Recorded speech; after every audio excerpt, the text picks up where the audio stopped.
Buenos días, bienvenidos y bienvenidas a una nueva edición del Tablero en Canal Red. Hoy es jueves 14 de diciembre, yo soy Laura Arroyo y les acompañaré durante las próximas horas en este programa de análisis y de coyuntura política. El presidente Pedro Sánchez ha realizado ayer un balance del semestre de presidencia española de la Unión Europea y en su discurso ha tenido una confrontación con el líder de los populares europeos, Manfred Weber, pero también ha hablado de la ultraderecha y ha pedido que por favor cesen los bombardeos, por favor, sobre Gaza.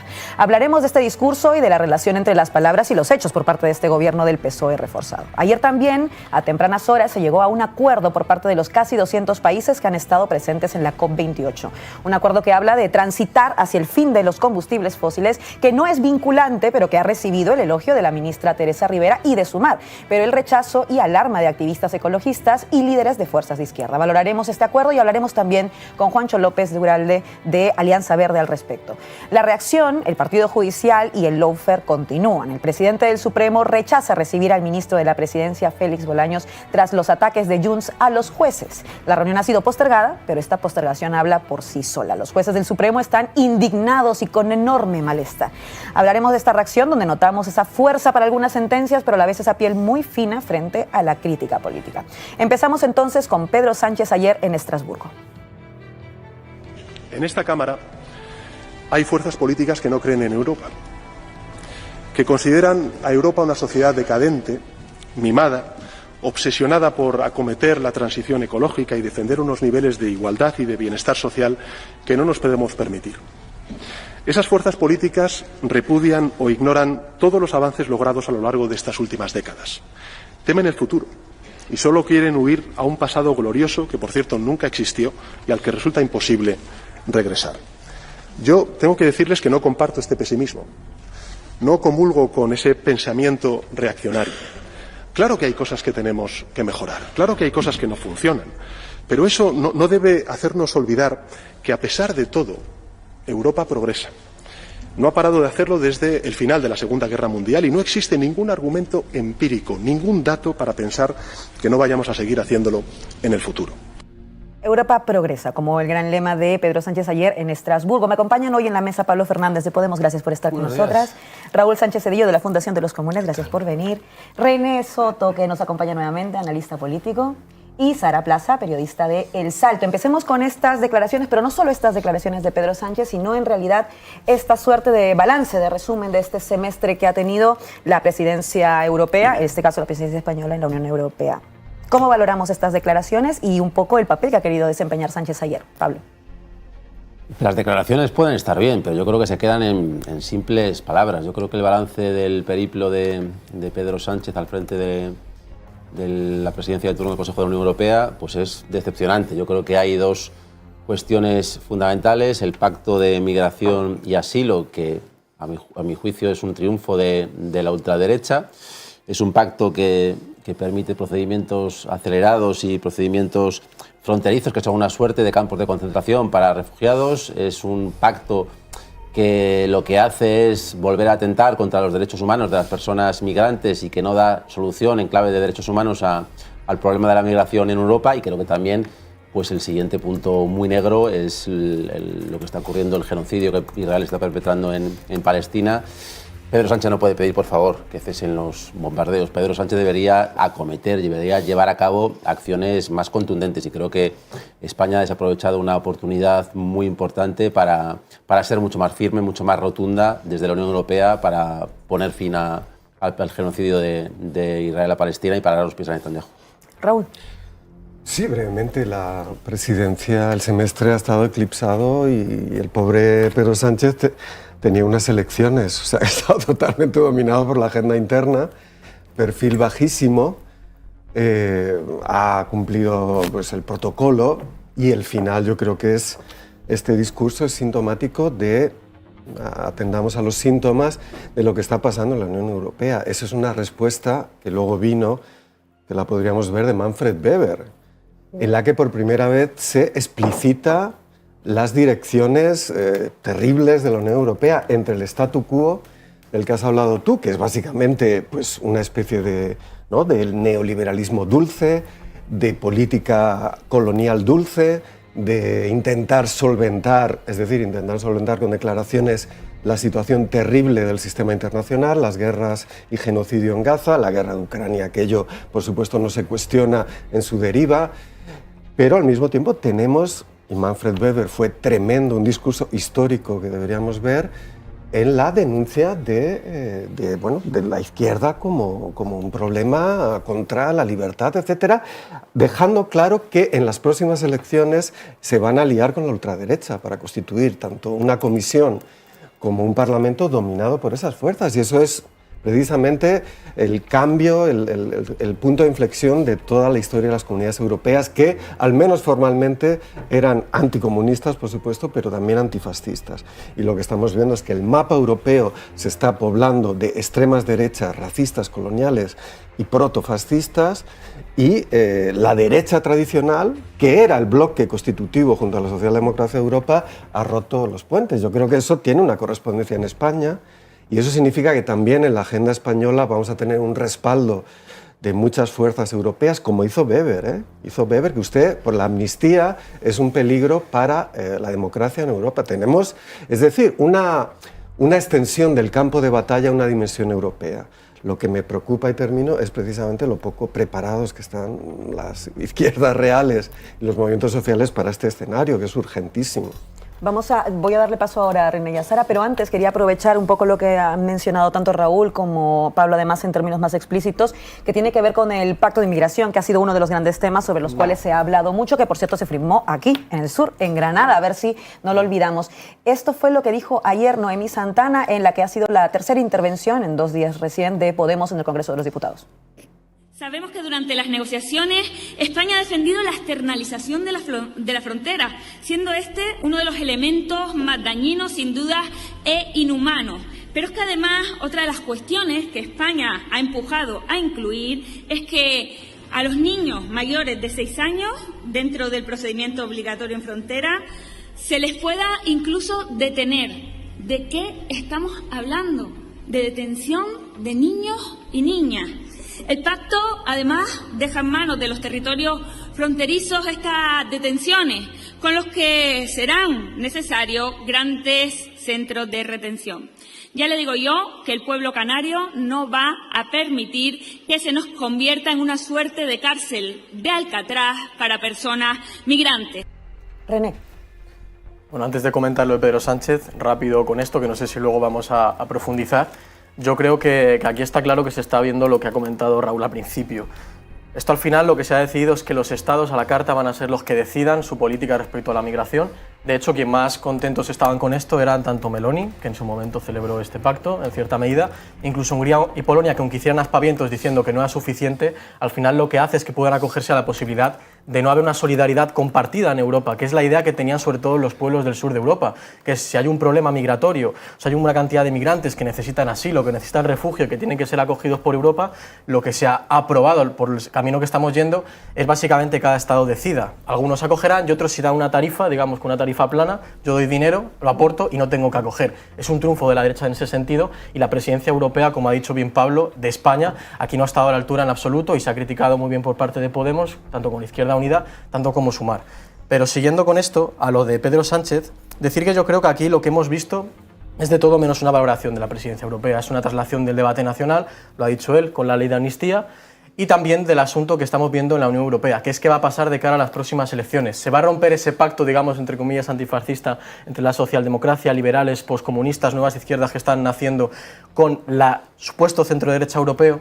¿Se va a romper ese pacto? Eso es lo que estamos viendo aquí. Y es extremadamente peligroso porque al final, una cosa podemos estar de acuerdo con Pedro Sánchez, es necesario aprender de lo que ocurrió en la Segunda Guerra Mundial. Y si quieres parar a la bestia neofascista, lo que tienes que hacer es una alianza con todos los sectores democráticos y tienen que estar a la altura. Y no solo se hace evidentemente con las palabras, no solo se hace evidentemente con estar de acuerdo y votar algunas cosas, sino con unas políticas que realmente defiendan las políticas del sentido común y en Europa. Y está claro que en el Pacto de Migración y Asilo no se ha hecho. Y por ese camino al final se está abriendo ideológicamente paso a que la extrema derecha avance posiciones. Y eso por parte de la socialdemocracia europea es intolerable. Sara. Bueno, a mí me llama la atención escuchar a Pedro Sánchez un discurso, por un lado, en contra de la extrema derecha y, por otro lado, lanzar el mismo discurso de la extrema derecha en torno a migraciones. Si le cambiamos la cara y el tono de voz, podría ser Abascal perfectamente hablando sobre una migración ordenada y hablando sobre una migración irregular. Y me duele especialmente las referencias que hizo durante el discurso a el pasado de los españoles y las españolas que tuvieron que emigrar a Alemania, y lo puso como un ejemplo de valentía, de gente que salió adelante, que se cree que fue una migración ordenada la de los españoles hacia Alemania. Salieron como pudieron en una situación de hambre en este país, igual que están saliendo ahora mismo otras personas de sus países, y aquí lo único que están recibiendo son políticas de extrema derecha. Lo digo claro, son políticas de extrema derecha. El pacto de migraciones es una política de extrema derecha que va a blindar un derecho tan importante como es el derecho de asilo, que se inserta dentro de los derechos humanos, porque migrar es un derecho humano, y eso nos tiene que quedar claro. Han perdido una oportunidad muy buena de mejorar la actual directiva Dublín, que es un desastre, que obliga a las personas a solicitar asilo en el país al cual llegan. No les brinda la oportunidad de desplazarse allí donde quieran, y que un pacto que no ha asegurado vías seguras para que la gente pueda arribar sin jugarse la vida. Han despreciado este tiempo y han blindado más las fronteras de Europa. Es una vergüenza, y no hay por dónde cogerlo. Me da igual sus palabras bonitas, todo lo que pueda adornar o todo lo que pueda hablar sobre se supone que en su cabeza somos cada vez más democráticos y somos una Europa más solidaria. ¿Y cómo se puede hablar así si por otro lado estás blindando aún más las fronteras? Es que me parece una hipocresía absoluta. Blindando las fronteras y hablando del derecho a defenderse de Israel en Palestina, donde hay un genocidio, palabra que por supuesto tampoco pronuncia. Quiero que escuchemos otra cosa que decía Sánchez, que se la dirigía además a Weber precisamente, que es sobre la amenaza de la ultraderecha, algo que ha salido en esta mesa. Vamos con ello. La verdadera amenaza en España y en Europa es el avance de la ultraderecha. Y también, si me lo permiten, la irresponsabilidad de las derechas tradicionales, que le están abriendo las puertas a los gobiernos de coalición y están haciendo suyas muchas de las ideas ultras. Esa es la amenaza que se cierne sobre el proyecto europeo. Ese tándem reaccionario debilita, señor Weber, el proyecto europeo. Es el que está erosionando las democracias, el que está ilegalizando partidos políticos, el que ataca la separación de poderes, el que silencia los medios de comunicación críticos. Al tiempo que socavan el proyecto europeo, frenan la transición ecológica y ponen en jaque los derechos de las mujeres y del colectivo LGTBI, como está ocurriendo en España. Señor Weber, le interpelo a usted directamente. ¿Es usted consciente de todo ello? ¿De verdad se siente cómodo siendo cómplice de esta amenaza? Yo, se lo digo de verdad, celebro que después de 20 años en esta Cámara haya empezado a interesarse por lo que pasa en España. Pero si realmente quisiera ayudar, Can you please respect the dignity of this chamber, dear colleagues? Mi recomendación, señor Weber, es que conozca antes nuestro país y no se limite a repetir las proclamas infundadas que les pasan los colegas del Partido Popular Español. Pedro Sánchez ha ido con clara intención de generar ahí una polarización con el ala del Partido Popular Europeo, que en realidad le sirve, como señalaba también René, un poco a la interna. Lo interesante aquí es que habla directamente de cómplices de la amenaza de la extrema derecha. Y quiero que hablemos un poco de eso, porque lo apuntaba un poco Sara, y lo hemos hablado en esta mesa antes, que a veces da la impresión de que el racismo hubiera empezado con Vox, ¿no? Y que algunas políticas de extrema derecha hubieran empezado también con Vox. Y lo cierto es que pues sabemos que esas políticas de extrema derecha no surgen de la nada, como decían en Novecento, y entonces quiero que hablemos de la complicidad que hay con esa extrema derecha, que es algo a lo que ha hecho alusión directamente Pedro Sánchez. Voy contigo, Pablo. Claro, es que el problema de Pedro Sánchez y del Partido Socialista es que hablan mucho de la ultraderecha de forma interesada, porque yo creo que si alguien le ha beneficiado el ascenso de la ultraderecha es al Partido Socialista electoralmente en España. Pero luego, a la hora de la verdad, cuando tienen que demostrarse los hechos, pues Pedro Sánchez nombra de ministro del Interior al señor Marlaska, que realmente hace políticas pues, muy cercanas a la extrema derecha y a la ultraderecha. Políticas que, por ejemplo, en materia migratoria, pues provocan atrocidades como la ocurrida en Melilla. Con lo cual, pues como siempre, la doble vara de medir, la doble moral del Partido Socialista. Sí, habla mucho de la ultraderecha, pero luego cuando gobierna, insisto, en muchas materias pues lleva a efecto, lleva a la praxis políticas que están cercanas a la derecha o a la ultraderecha, como las perpetradas por Marlaska. Raúl. A ver, sí, yo creo que es interesante ver cómo ese discurso que ha hecho Pedro Sánchez es único en Europa. Es decir, que no tiene ninguna correspondencia en ningún gobierno actual de la Unión Europea. Al mismo tiempo, la figura de Pedro Sánchez es una especie de Frankenstein, ¿no?, discursivo y político que refleja el 15M, de manera obviamente pervertida, distorsionada e impotente, porque justamente el gap entre el discurso y lo que implicaría hacer frente a ese peligro, en el sentido de lo que decía René. A ver, una cosa es que las izquierdas fracasaron frente al fascismo, no lo recordemos, solo lo venció 27 millones de muertos de la Unión Soviética, fundamentalmente, y también otros tantos de la resistencia, etcétera, pero en fin, esa es la realidad, una tragedia absoluta. Y ciertamente estamos peor desde ese punto de vista, porque Pedro Sánchez expresa la impotencia de la socialdemocracia de llegar a las consecuencias del fin de lo que supone romper con un neoliberalismo que se ha vuelto colonial autoritario, punto. Y que no funciona el mal menor, por lo que lo único que haces es confundir, pretender que electoralmente, sin hacer una política de masas y una política ideológica y una política de enfrentamiento real en las instituciones, y en el caso español, una ruptura republicana, crear realmente un frente. Quiere decir, Sánchez se ha reunido con Scholz, que está justamente aplicando y diciendo que basta migración, está comprando el marco de la extrema derecha. Es decir, estamos en ese posmodernismo débil, en el sentido de que parece que bastan las declaraciones.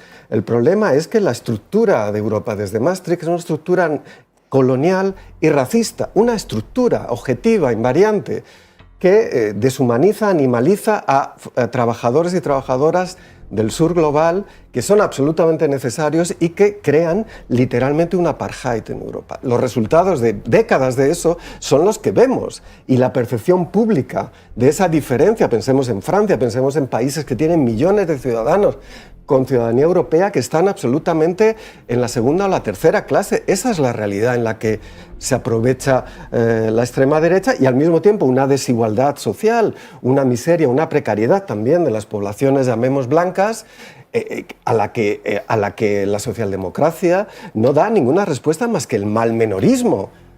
Como decía la ministra de Trabajo, aliviar las dificultades del día a día con la subida de las pensiones. Pero ¿ese qué discurso es, por favor? Quiero decir, es una incapacidad de asumir la radicalidad de los tiempos que es terrible, trágica, ¿no? Yo creo que Sánchez es increíble, es el discurso más izquierdista que yo he oído por parte de un líder socialdemócrata, vamos, quizá lo ha habido más, pero de un líder del rango de Sánchez en toda la historia. Y al mismo tiempo, ¿qué va a salir de ese discurso? Nada, porque como ha dicho Sara, está Marlaska. El discurso es Sánchez, la realidad es Marlaska. Y Sánchez diciendo que se ha hecho un buen trabajo con una masacre en Melilla. Te voy a coger eso porque me interesa abrir ese debate. Es solo Marlaska, o sea, entiendo que no es lo que quieres decir, pero es solo Marlaska por una sencilla razón. Claro, si decimos que Pedro Sánchez en realidad tiene un discurso que es rupturista, pero que sabemos que es un discurso y no tiene ninguna concreción en hechos reales por el tipo de composición de su Consejo de Ministros, pero también por sí mismo, porque el mismo Pedro Sánchez sabe lo que juega. Sí me interesa saber si es solamente esa composición del Consejo de Ministros o en realidad es esta disociación entre lo que se dice y lo que se hace, como una forma de entender también el hacer política y una forma de derrota en este gobierno. Este gobierno, el que tenemos ahora mismo, es, a comparación con el anterior, por ejemplo, un gobierno que ha cedido más o ha cedido menos a la extrema derecha, y a todo a este quiebre, a partir de lo que estás contando, del 15M, que te compro esa parte de la tesis. Voy contigo, René, luego con Sara. Yo creo que la situación que tiene la izquierda es complicada en el sentido de que hay dos puntos. Por un lado, tienes que hacer obligatorio, ya sea dentro del gobierno o fuera de él, que Podemos recientemente se ha salido, hacer una defensa desde, digamos, la posición del gobierno o desde el sachismo o desde las posibilidades que tenemos en España, porque tienes que defender lo que hay como única manera de desbordarlo para construir otra cosa. Porque si eso lo rompes, ya no tienes la posibilidad de transformar las cosas y todo se te puede caer. Pero por otro lado tienes que ir hacia la crítica necesaria y en algunos puntos muy radical, como el tema del Pacto de Migraciones y Asilo. Podemos decir que con la Unión Europea ha habido hemos estado en una época, digamos, es que no diría neo-keynesiana, pero digamos, bueno, que no ha sido austericida en el sentido literal del término lo que vivimos tras la crisis de 2008. No hemos vivido eso. Ha habido la excepción ibérica, ha habido determinadas cosas que a Sánchez, digamos, que le han vendido como una especie de líder. Pero la situación que tenemos ahora es que, como se ha comentado, el Partido Popular Europeo parece que va a virar hacia otro tipo de posiciones, parece que puede aliarse con la extrema derecha que está en alza, y solo hay que ver el mapa que tenemos. ¿Dónde está gobernando, digamos, la socialdemocracia como nombre clásico en Europa? ¿Me podéis corregir? Está aquí, el tema que ha pasado en Portugal, y está en Malta. Creo que no está en ningún sitio más. Todo lo demás o es una especie de liberalismo que al final compra más con extrema derecha como Macron, o derecha o extrema derecha literalmente. Es la situación que tenemos. Entonces yo creo que tenemos una situación muy compleja, porque por un lado tenemos que intentar desbordar lo que hay, pero por otro lado tenemos que intentar defender lo que hay para poder avanzar más. Y creo que ese va a ser el dilema. Y tenemos que hacer todo lo que se pueda, los que estén dentro del gobierno y los que estén fuera de él. Porque si no, lo que puede venir puede ser muy peligroso. Yo estoy de acuerdo en que estamos en una situación más difícil que cuando se inició el otro periplo con Unidas Podemos. Y en el tema de migración y asilo, y con esto acabo, igual también podríamos comentar que ha habido críticas por los movimientos sociales, el movimiento Regularización Ya, que no solo ha criticado la posición que ha tenido el pacto PSOE-Sumar ahora, sino que ha criticado la inacción que tuvo Unidas Podemos en su momento también. Esto es una crítica transversal que se mantiene, y ahí hay que hacer mucho más. Y yo entiendo, por ejemplo, que Sumar no se haya atrevido a hacer todo lo que ha prometido hacer, igual que Podemos, aunque pidió en su momento Unidas Podemos la dimisión de Marlaska, tampoco se atrevió, y lo entiendo, a romper el gobierno aunque se mantuviera. Y es la dificultad, es la tensión en la que vivimos y tenemos que saber convivir con ella y a ver qué podemos hacer, porque asoman curvas muy complicadas. Se votó en contra de su reprobación, que no se olvide, que no se olvide. Hay que decir de todos modos que Regularización Ya en ese momento todavía no era una ILP con todas las firmas, ahora no. lo es, Ahora y por tanto hay una obligación del Congreso de hacerle caso. Bueno, yo tengo la teoría de que las políticas de extranjería siempre son de derechas, gobierne quien gobierne, porque son la otredad. Porque el racismo es estructural y atraviesa absolutamente a todos los colores y todos los partidos. Son la otra cosa y no importan. Entonces se relegan, siempre se relegan, y se actúa de una manera absolutamente dura, como se vio en Melilla, y no pasa nada.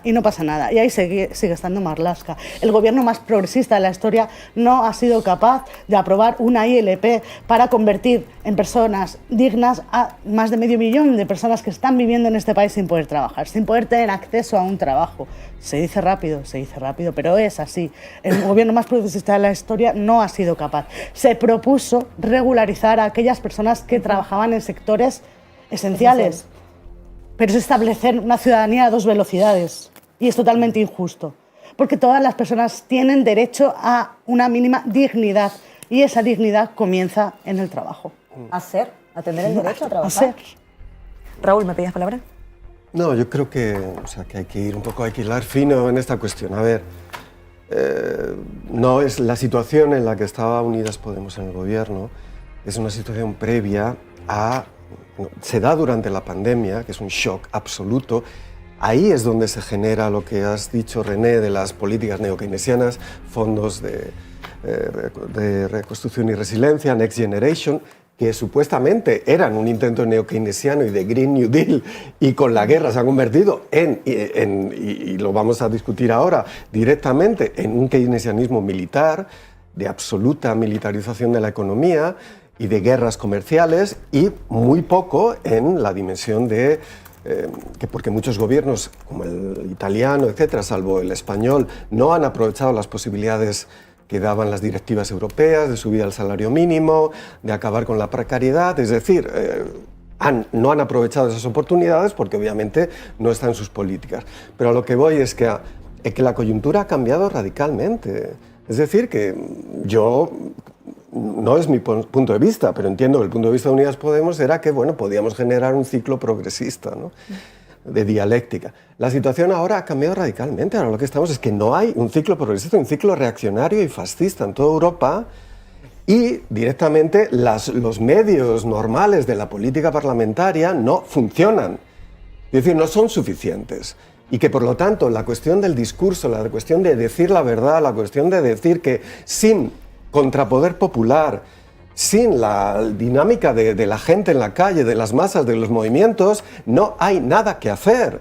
Y la impotencia parlamentaria es la impotencia, pues, de los socialistas en el Parlamento italiano, de Matteotti y compañía. Esa es la situación. Y unos media completamente en contra. Y por lo tanto, no basta con decir hay que defender este gobierno.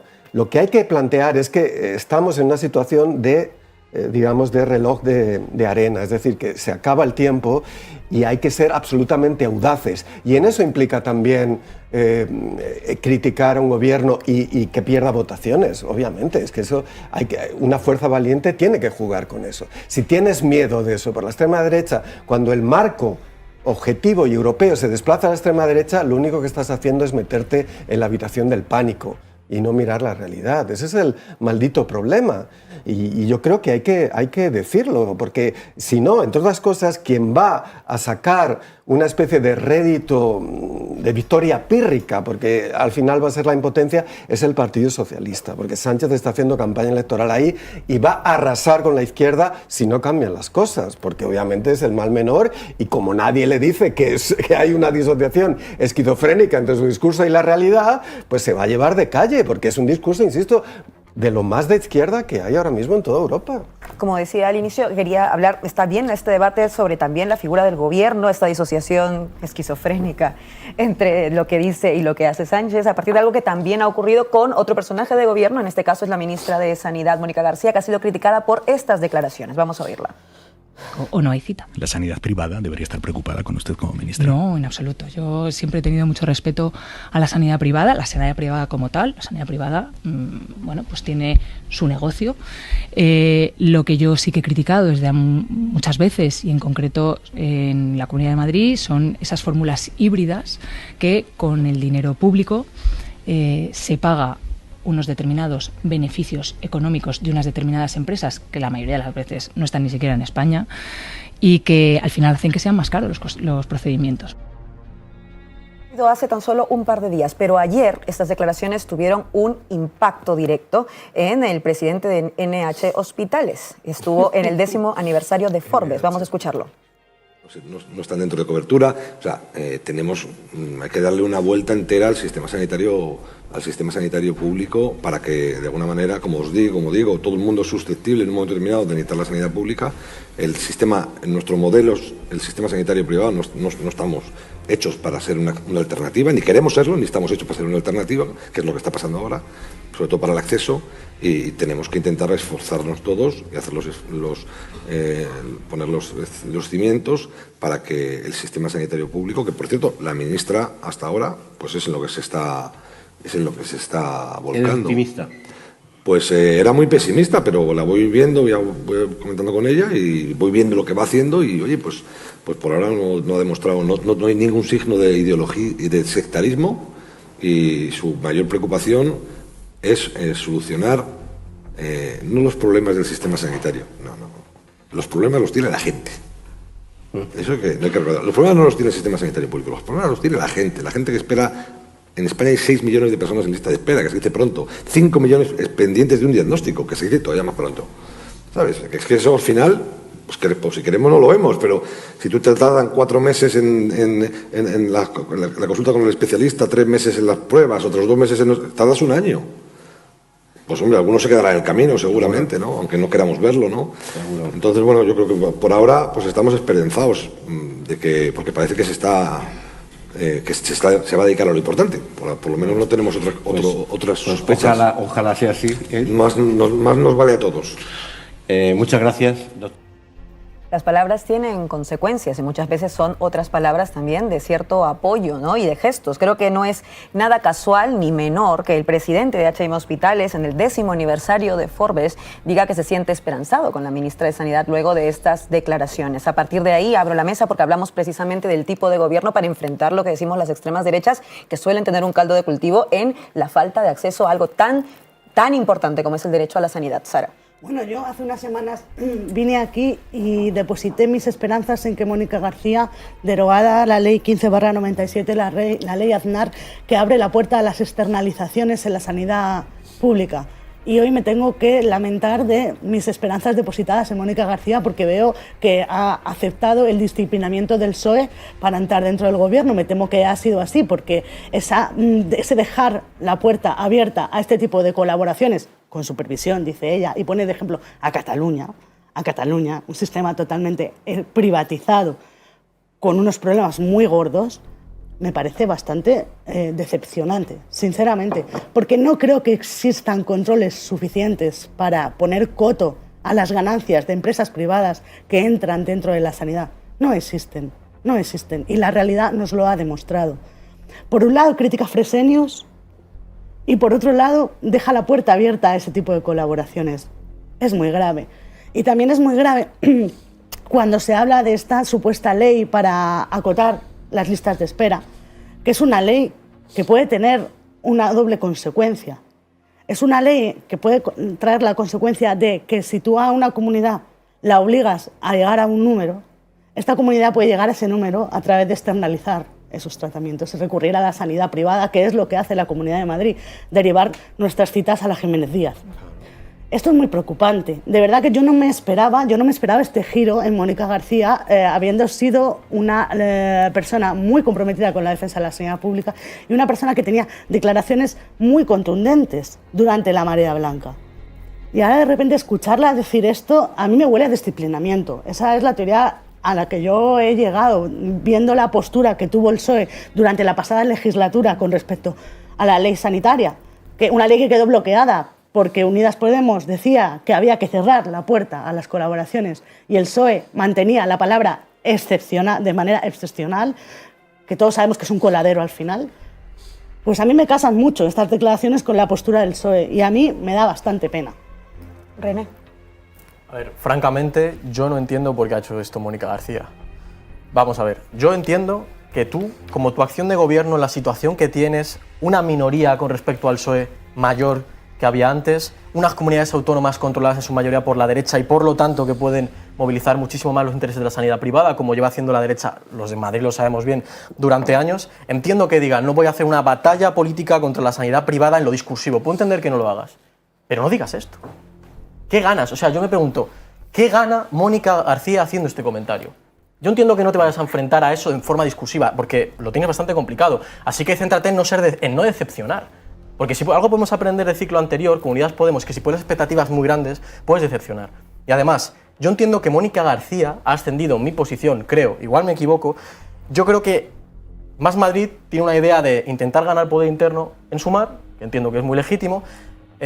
Hace falta perfiles que sean confrontativos, porque si no el PSOE te pone a Óscar Puente, y que no hace falta ni Óscar Puente, que te pone a Pedro Sánchez y se lleva a tus votantes. Y entiendo que Mónica García es una persona que sabe hacerlo, porque lo ha demostrado contra Ayuso. Y más sabiendo que si Ayuso asciende, si Feijóo cae, pues será interesante poner un perfil como Mónica, que además en lo personal está claro que no se llevan bien.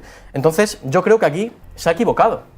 Porque al final también podemos aprender que de nada sirve soltar palabras, lo ha dicho antes Raúl, si fue una especie de voluntarismo mágico que también no solo se ha aplicado en el caso de las palabras que dice aquí Mónica, sino en el caso de Podemos, porque tú para decir determinadas declaraciones necesitas, primero, una sociedad que pueda atender esa reclamación, una sociedad que esté preparada para asumir ese tipo de relatos, es decir, te pones 2 pasos por delante, no 100, que es un error que a veces tenemos en la izquierda, pero en todo caso, aquí hay que afinar mucho más. Entonces yo, desde el respeto y el reconocimiento que tiene Mónica García, porque ha sido la única líder capaz de dar el sorpaso al PSOE en Madrid, que eso es de reconocer y por eso Más Madrid tiene poder ahora mismo a la izquierda, no entiendo por qué ha hecho esas declaraciones. Hay que afinar mucho más o el PSOE al final te come el espacio. No hay ni que caer en una especie de errejonismo vulgar, que es confundir la transversalidad con una especie de moderación discursiva que no tiene sentido, ni tampoco caer en una especie de voy a ponerme 100 pasos por delante de la sociedad para acabar teniendo un 3% de los votos. Hay que saber afinar ahí, porque si no el PSOE te va a comer por un lado y por otro.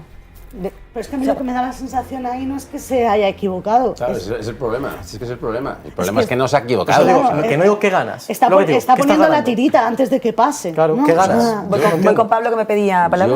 Yo, sinceramente, creo que las manifestaciones de Mónica García son desafortunadas y son muy lamentables, y creo que es de una extrema elocuencia que uno de los gerifaltes de la sanidad privada diga al respecto de las declaraciones de Mónica García, que son esperanzadoras, y que tenemos una ministra que empieza sin ideología.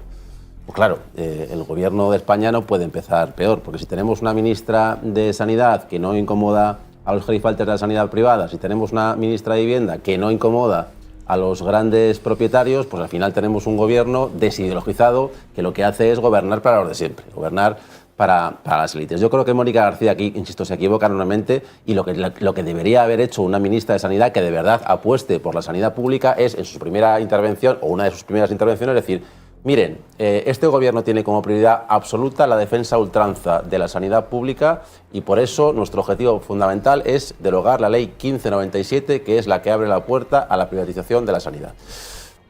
No lo ha hecho y yo creo que no es casual, yo creo que no se ha confundido. Creo que no lo ha hecho porque no lo quiere hacer y porque mantiene esa posición de colaboración de la sanidad pública con la privada, que eso es un eufemismo de acabar privatizando. Y es un eufemismo de que al final en este país se va a seguir haciendo negocios ingentes con la salud de la gente. Y mucha gente se está enriqueciendo gracias a que no se apuesta por la sanidad pública. Creo que es lamentable. No lo quiere hacer, ¿por qué?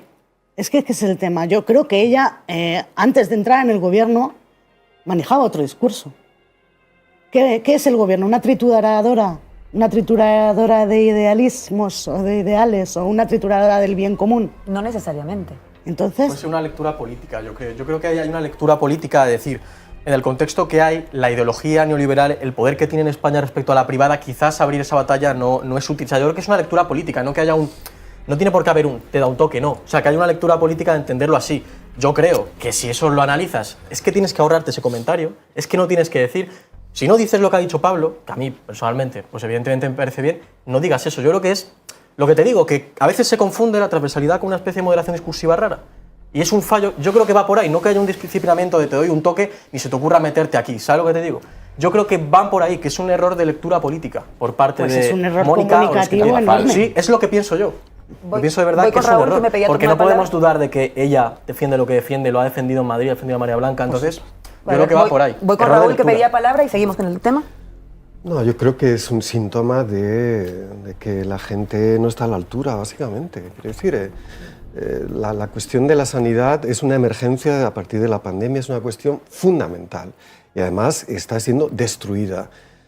Y tú no puedes pensar que directamente que con la situación actual, con el statu quo, vas a solucionar nada. A mí me parece que el problema es justamente que se vive en una burbuja respecto a la realidad que estamos viviendo en el Estado español y en Europa, ¿no?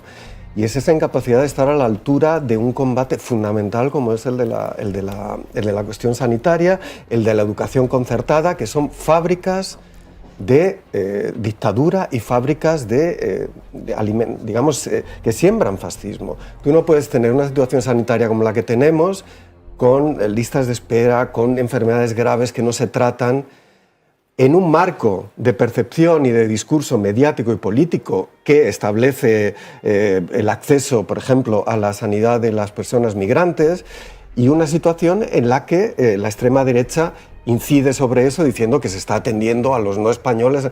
Eso es terrible. Tú no estás a la altura si no eres capaz de, lo primero, tener un discurso contundente de denuncia de que la sanidad no puede ser un negocio, punto, que es un crimen.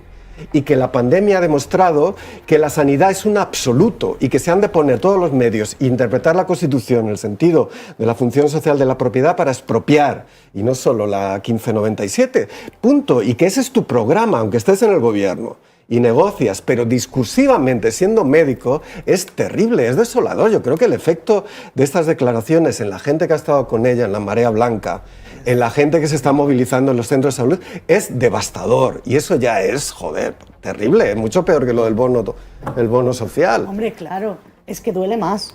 Es que duele más porque estás viendo la incoherencia hecha palabra. Entonces, es que de verdad yo no sé por dónde agarrar estas declaraciones.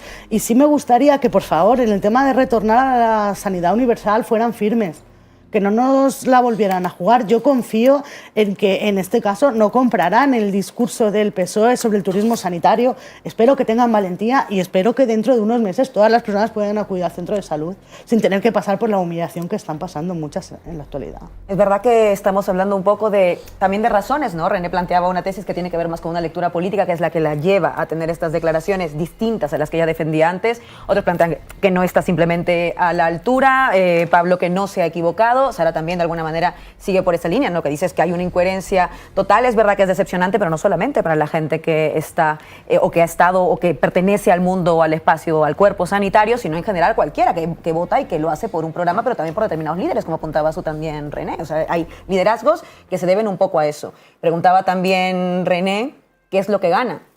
Yo no lo sé. pero de momento intuyo que las declaraciones del presidente de HM Hospitales es lo que gana. Claro. De alguna manera eso es una, no voy a decir una victoria para nosotros, pero creo que es una respuesta directa a lo que ella ha dicho. Entonces, algo se gana cuando se renuncia a determinadas cosas o se apuesta por determinadas cosas, y lo estamos viendo. Que no te ataquen, por ejemplo, es justamente un síntoma en esta situación de que no lo estás haciendo bien, porque si tu labor de gobierno consiste en que no te ataque la patronal más criminal, porque si hay una patronal criminal, pues es la inmobiliaria, la sanitaria, es decir, son criminales desde el punto de vista de los derechos humanos, punto. Perdonar la radicalidad, para mí lo son, es un delito. ¿Con qué cara podrías ir ahora a confrontar con Díaz Ayuso sobre su modelo sanitario? Va a pasar. ¿Con qué cara podrías ir ahora? Yo creo que Más Madrid va a rectificar esto que ha hecho. Se va a dar cuenta de que es un error. En política no se puede gustar a todo el mundo, y menos cuando estás en el gobierno. O sea, tú cuando estás en el gobierno tienes que tener claro que evidentemente vas a tener que incomodar a mucha gente, y vas a tener que incomodar a mucha gente poderosa. Si lo primero que haces cuando llegas a un ministerio tan importante como es el de Sanidad, a pesar de que tengas las competencias transferidas, precisamente por eso tienes que dar la batalla desde el gobierno de la nación, porque hay muchas comunidades del Partido Popular que lo que están haciendo es privatizar de forma salvaje la sanidad, haciendo que la sanidad sea un negocio. Si tú le das banda ancha y le pones la alfombra roja al Partido Popular para que continúe con esa senda de la privatización, pues es que es lamentable, es que no hay por dónde cogerlo. Ojo, tiene las conferencias transferidas, pero de las pocas cosas que ella podría hacer es derogarla. Claro, pero por eso voy, que si lo que puede al final hacer tiene no competencias hace, importantes, pues, y claro, no las es que al final, efectivamente, como esta mujer ahora va a confrontar con Ayuso, es que es imposible. Si lo que hace es darle munición a Ayuso. O sea, claro. Más temas importantes relacionados también a esto que estamos hablando, lo mencionaba al inicio, es el acuerdo de la COP28,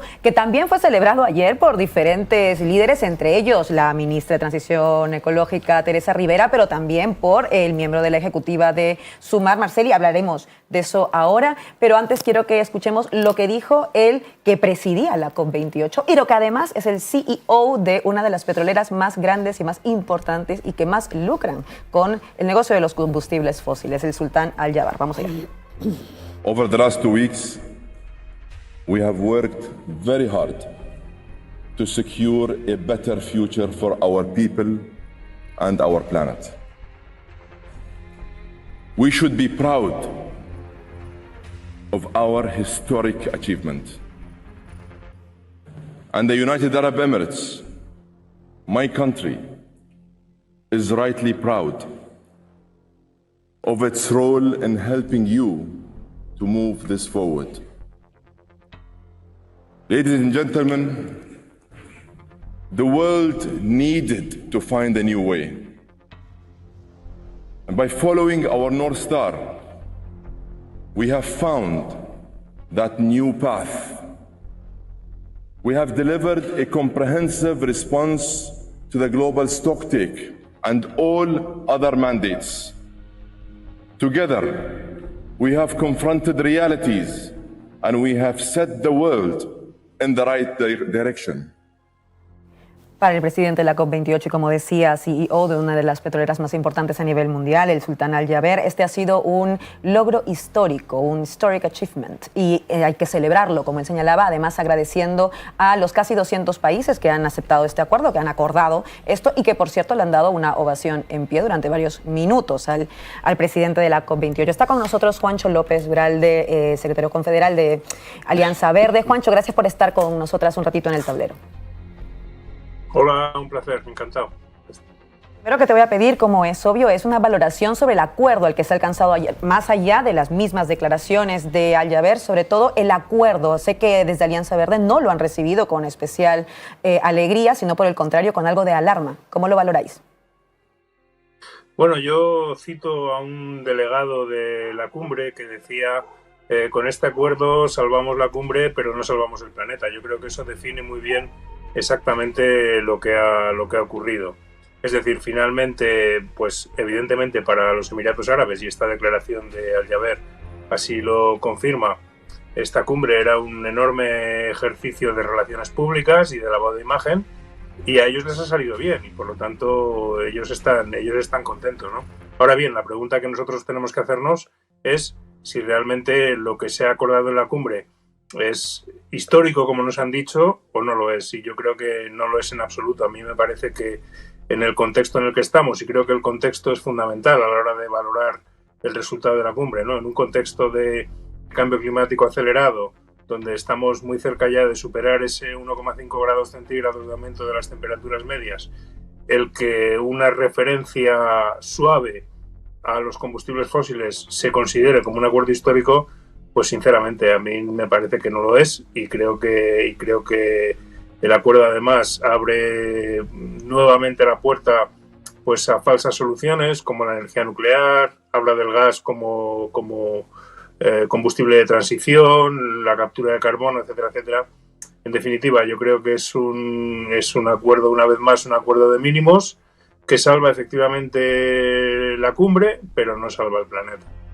Como era de esperar, la ministra de Transición Ecológica, Teresa Rivera, ha aplaudido de alguna manera el acuerdo, señala que estamos en un correcto camino. Ella casi replicando, ahora que lo pienso, las palabras de Al Jaber también. Y desde el lado de Sumar ha habido unas declaraciones de la vicepresidenta Yolanda Díaz, que las ha hecho en la red social X, que dicen lo siguiente: el acuerdo final de la COP28, ahí lo pueden ver, es a todas luces insuficiente, pero ahora tenemos la responsabilidad de profundizar en el compromiso de abandonar los combustibles fósiles. Seguiremos empujando para lograr políticas concretas y objetivos más ambiciosos. No hay planeta B. ¿Qué opinión te merece la reacción del gobierno? Porque estamos hablando tanto del Partido Socialista como de Sumar en este caso. En el caso de Sumar señalando que es insuficiente, pero apuntando a que es, pues de alguna manera, un buen compromiso sobre el cual habrá que dirimir en adelante y tomar acciones concretas. ¿Qué valoración haces de estas declaraciones? Bueno, a mí me parece una rectificación, ¿no? Porque ayer salieron hablando de acuerdo histórico, no sé de cuándo es este tuit, pero ahora ya reconoce que es insuficiente. Claro, la reacción inmediata de las organizaciones sociales presentes en Dubái pues fue muy crítica con el acuerdo, ¿no? Hablaron de decepción, de insuficiencia, en fin, dieron mucha caña al acuerdo, ¿no? Lógicamente, porque evidentemente después de 28 años de COPs, el que todavía estén aumentando las emisiones, que este 2023 van a volver a aumentar las emisiones, y que nos, cerremos la COP28 con un acuerdo tan suave, pues a mí me parece que es lógico que las organizaciones sociales pues estén muy críticas, ¿no? Con respecto a la posición del gobierno, bueno, a mí me parece que evidentemente la posición de quien está dentro de la cumbre negociando muchas veces te hace perder la perspectiva exterior, ¿no? Eso lo hemos vivido en muchas ocasiones, ¿no? Y te crees que porque has conseguido un avance en las negociaciones y al final hay un acuerdo, pues que eso pues es un gran avance, un acuerdo histórico.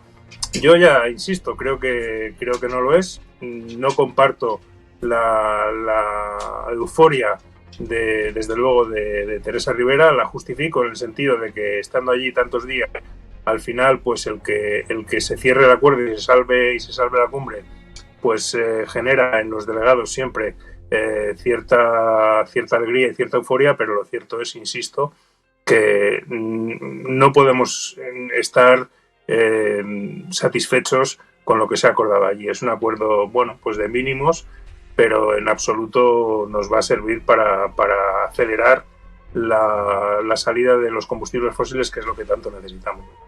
Mencionabas algo ayer en tus redes sociales y quería hacerte esta pregunta antes de despertar, agradeciéndote que estés con nosotras un rato esta mañana, sobre el tipo de modelo de las cumbres. Más allá de esta COP28, sobre la necesidad de pensar hasta qué punto estas cumbres tienen realmente, más allá de un sentido, un peso, dado que los acuerdos no son vinculantes, por más que sean firmados en este caso por casi 200 países. Explícanos un poco más sobre esto y a qué nos llevaría a repensar este modelo o hacia qué otro modelo nos podría llevar a hacerlo.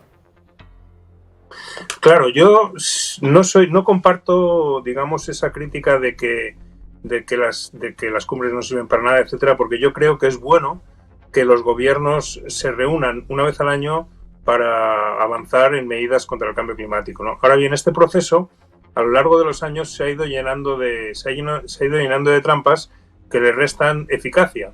Entre esas trampas, desde luego, está el hecho de que no hay, digamos, una vinculación, no son vinculantes las decisiones para los países. Entonces, el hecho de que se firme una declaración diciendo que vamos hacia una transición que nos aleje de los combustibles fósiles, si no va acompañada de un calendario de medidas que sean vinculantes para los países, pues es simplemente un brindis al sol. Y este es uno de los problemas que tiene el proceso, ¿no? No es el único. Luego yo creo que otro problema es que el alcanzar las decisiones siempre por consenso nos lleva siempre sistemáticamente a que los acuerdos finales de las cumbres son acuerdos de mínimos.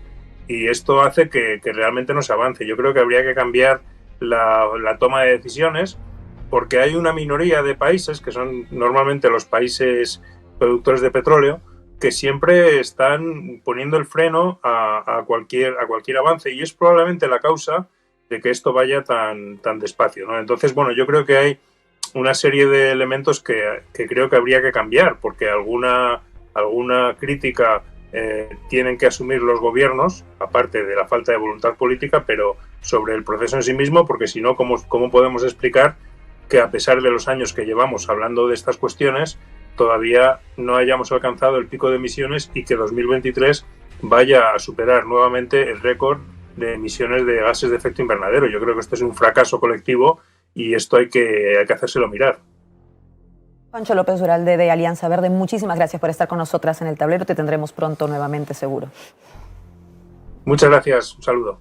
Vuelvo a la mesa para valorar el acuerdo, pero no solamente eso, sino también un poco lo que estábamos conversando con Juancho sobre hasta dónde se llega con estas cumbres, si es necesario repensarlo, y también qué nos está diciendo esta cumbre en concreto, que por cierto hay que recordar que se postergó muchas horas porque no llegaban precisamente a un acuerdo que luego vemos que está siendo valorado negativamente por parte de los activistas y los partidos ecologistas. Empiezo con Raúl. Bueno, a mí me parece que la cuestión de las cumbres climáticas, el sistema de gobernanza internacional de la cuestión del clima, es un ejemplo clarísimo de hasta qué punto la gobernanza global se ha convertido en una especie de rito, ¿no? De rito también conjuratorio, en la que se intercambian palabras absolutamente desvinculadas de cualquier compromiso real y de cualquier realismo mínimo. Porque lo bueno de la cuestión de la ciencia del clima y del IPCC y de sus informes es que iluminan científicamente una cuestión que no pertenece solo al clima, sino que pertenece a toda la realidad, a la cuestión del hambre, a la cuestión del fascismo, a la cuestión de las relaciones laborales, y es básicamente que no vale, que no son sistemas lineales. Entonces, cuando discutíamos antes la diferencia entre pedir 100 y tener 2, es que el problema, y el clima lo explica perfectamente, es que no vale hacer un poquito, tienes que hacer lo necesario porque es un sistema no lineal. Quiere decir que si no llegas a la reducción de las temperaturas medias del 1,5%, que es el Acuerdo de París, que está basado en científico, pues no sirve de nada todo lo que has hecho, porque son sistemas críticos que entran en puntos de inflexión caóticos que no sabes lo que va a pasar y que aumentan los eventos extremos, y por lo tanto la picture, el retrato en el que basas tus acciones cambia completamente y en un sentido peor. Y por lo tanto, cumbres en las que lo que hay es una negociación entre poderes, y el hecho de que sea en los Emiratos es tremendo, que sea la próxima en Azerbaiyán, que vive del petróleo y del gas natural, es flipante. Esto nos indica, primero, que hay un backlash, hay un contraataque de las potencias fósiles que son financieramente tremendas. Y no es casualidad que los países productores de petróleo, y en particular los de Oriente Medio, los Emiratos, Arabia Saudí, están colonizando el sistema financiero global y han comprado el fútbol, están comprando grandes activos, han intentado aquí entrar en Telefónica, etcétera, etcétera. Están posicionándose precisamente para gobernar una no transición, sino más bien una conservación y una transformación de un capitalismo que le importa tres narices completamente el futuro y la vida y la muerte de la inmensa mayoría de la humanidad. Además son potencias autoritarias. Veamos los acuerdos. Los acuerdos de abandono, transición de los combustibles fósiles, que incluye el potenciamiento total de la energía nuclear, que la están colando por ahí, por favor. Y por lo tanto la energía nuclear ahora es una energía verde, hello, y ahí hasta los verdes alemanes, los socios de Sumar en Europa, están con ello, pero esto es tremendo, desde el punto de vista incluso de los mínimos de realismo. Y luego la cuestión del fondo, digamos, de apoyo para los perjuicios que cause la transición, que de momento creo que tiene 300 millones de dólares. O sea, el chocolate del loro es una maldita caricatura. Yo creo que el problema es que el sistema internacional, lo vemos con Palestina, lo vemos con Ucrania, lo vemos con esto, es una ritualización para no mirar de frente y la necesidad de una revuelta global, punto, pelota. Porque insisto, si algo deja claro la cuestión del clima y la ciencia del clima es que no vale cualquier cosa, que el malmenorismo es la catástrofe, punto, y que es una acción decisiva, científica y clara de llegar a unos objetivos. Si el Acuerdo de París se da por perdido, es decir, se dice que ya no se va a llegar al 1,5 y por lo tanto, bueno, pues pongámonos en el 2. Eso significa que se asume la dimensión catastrófica, que se asume las migraciones masivas, la mortandad masiva, el hambre, y habrá una nueva COP que diga, bueno, vamos a hacer un fondo para estos cientos de millones de muertos que sean 50 y no 100, ¿no? Esa es la realidad del capitalismo, la realidad de la gestión de la masacre, del autoritarismo, del fascismo tolerable. Eso es tremendo. Yo creo que, bueno, no quería polemizar con Juancho, pero me parece que su valoración era completamente poco realista. Es terrible, y hay que plantear, y yo creo que el activismo climático lo está diciendo, que las COPs no pueden ser una pantalla, que están llenas de lobbies. Zara, Inditex, se ha colado ahí a través de universidades, que lo decía Dani Domínguez, creo aquí el otro día, ¿no? Se ha colado ahí a través de permisos de la universidad. Hay una corrupción brutal. Está llena de lobbies que pugnan por sus intereses, miles y miles de personas que se reúnen, y es un gran bazar para negociar la nada y negociar el posicionamiento de intereses, de que la transición llamada justa y equitativa, etcétera, y sostenible, lo que sea, lampedusianamente, sea la conservación de todas las estructuras de poder que impiden la acción decisiva. Voy a darle paso ahora a Pablo, que me la pedía, pero antes seguíamos hablando de reacciones. Hemos tenido las de Juancho, ha tenido acá un poco de polémica, hemos tenido las de Yolanda Díaz, las de Teresa Rivera, como os decía, ha habido también un aplauso. Tenemos ahora también las de Yone Belarra. Acaba de terminar el Encuentro de Naciones Unidas sobre Cambio Climático, la COP28, y por desgracia las conclusiones a las que han llegado no sorprenden a nadie. En mi opinión, el principal fracaso de este tipo de encuentros es que precisamente nadie espera ya mucho de ellos. En mi opinión, la solución a la emergencia climática, la lucha efectiva contra la emergencia climática, no va a venir de las élites políticas y económicas, que son las principales responsables del desastre climático en el que actualmente se encuentra nuestro planeta. Cada vez estoy más convencida de que las medidas valientes, las políticas públicas ambiciosas, los gobiernos solo las van a poner en marcha si realmente la ciudadanía se moviliza, y que las soluciones están más cerca de lo que están proponiendo colectivos activistas que están siendo durísimamente criminalizados bajo la etiqueta incluso de terrorismo, que de lo que pueda llegar a proponer la COP28. Por eso, hoy quiero hacer un llamamiento a que la ciudadanía de nuestro país tome conciencia de su fuerza y se movilice para exigir acciones concretas contra la emergencia climática que vayan mucho más allá de lo que se ha concluido en esta COP28. Pablo. Yo lo calificaría de fracaso, pero es que tampoco se podía esperar nada más de una COP28 que se celebra en los Emiratos Árabes, o sea, que se jugaba en casa de los mayores productores de petróleo.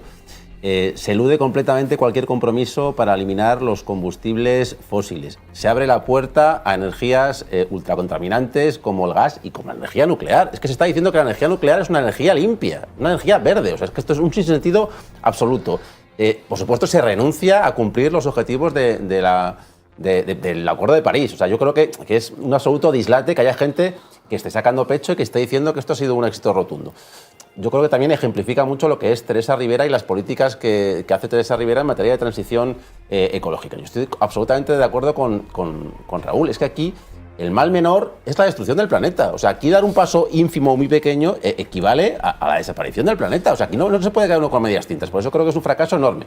Entonces, yo lo que sí que espero es que en lo que atañe al gobierno de España se sea muy ambicioso, que no se entregue el gobierno a esas recetas del capitalismo verde, que son las que están impulsando las multinacionales y a las que yo creo que se pliega la ministra Teresa Rivera. Y bueno, pues desde Podemos seguimos haciendo propuestas como que haya una empresa pública de energía o que se ponga un impuesto extraordinario a los grandes contaminadores que hay en España y en Europa.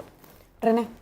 Coincido con la línea de que al final la conferencia de cambio climático en Dubái es como si hiciéramos ahora mismo una conferencia de paz en Tel Aviv. O sea, es un poco complicado de asumir. Yo entiendo la crítica que se está haciendo, radicalmente necesaria por parte del activismo y demás, pero también hay que entender lo que puede ponerse a un partido político, lo que está diciendo Alianza Verde, lo que ha hecho Ecologistas en Acción, que es muy similar a lo que ha dicho Alianza Verde. Ha hecho una crítica a un montón de puntos, pero valora determinados pasos, porque al final, en política, en este tipo de cumbres, cuando te vas a enfrentar con los jeques árabes, que al final estás con la OPEP, estás con Estados Unidos, estás con las grandes multinacionales, es lógico que vayas a sacar lo que puedas sacar, pero nunca se puede vender como una celebración, que ese es el problema a veces que se ve en la izquierda. No, a veces el problema de la izquierda es que saca pecho y celebra cosas que no se pueden celebrar. Pues tú tienes que decir en ese sentido la verdad a la gente. Se han sacado estos puntos, de acuerdo, pero no se ha logrado lo que se quiere. Alianza Verde lo ha dicho. Tampoco creo, como ha puesto luego abajo, que Sumar esté celebrando lo que ha ocurrido, en absoluto. Sumar lo ha criticado, y no digo solo el tuit de Yolanda, sino previamente, sus militantes, Urtasun, o sea, la realidad es esa, o sea, hay que decir las cosas como son, no dar a entender otra cosa. De todas formas, sobre lo que se estaba diciendo sobre ese tipo de reflexiones, de lo de pedir 100 y 2, es que al final, yo lo que veo, has dicho el tema de la verdad, es que en política no se está disertando sobre la verdad como tal, no es eso, no estamos en un debate de tipo filosófico. En política se disertan otro tipo de cosas, se hace un análisis de lo posible, un análisis de lo que se puede transformar. Eso tiene que ver con la política, porque si no vamos a la Facultad de Filosofía y empezamos a disertar sobre la verdad. Porque es ciencia. Sí, pero es que al final es ciencia, ¿de acuerdo? Podemos decir que es ciencia, por eso no somos negacionistas. Eso está claro. Pero hay una cosa que está clara. Podemos decir a través de la ciencia, podemos decir que tenemos razón y tenemos la verdad sobre que no hay planeta B, no hay alternativa y tenemos que tener políticas radicales.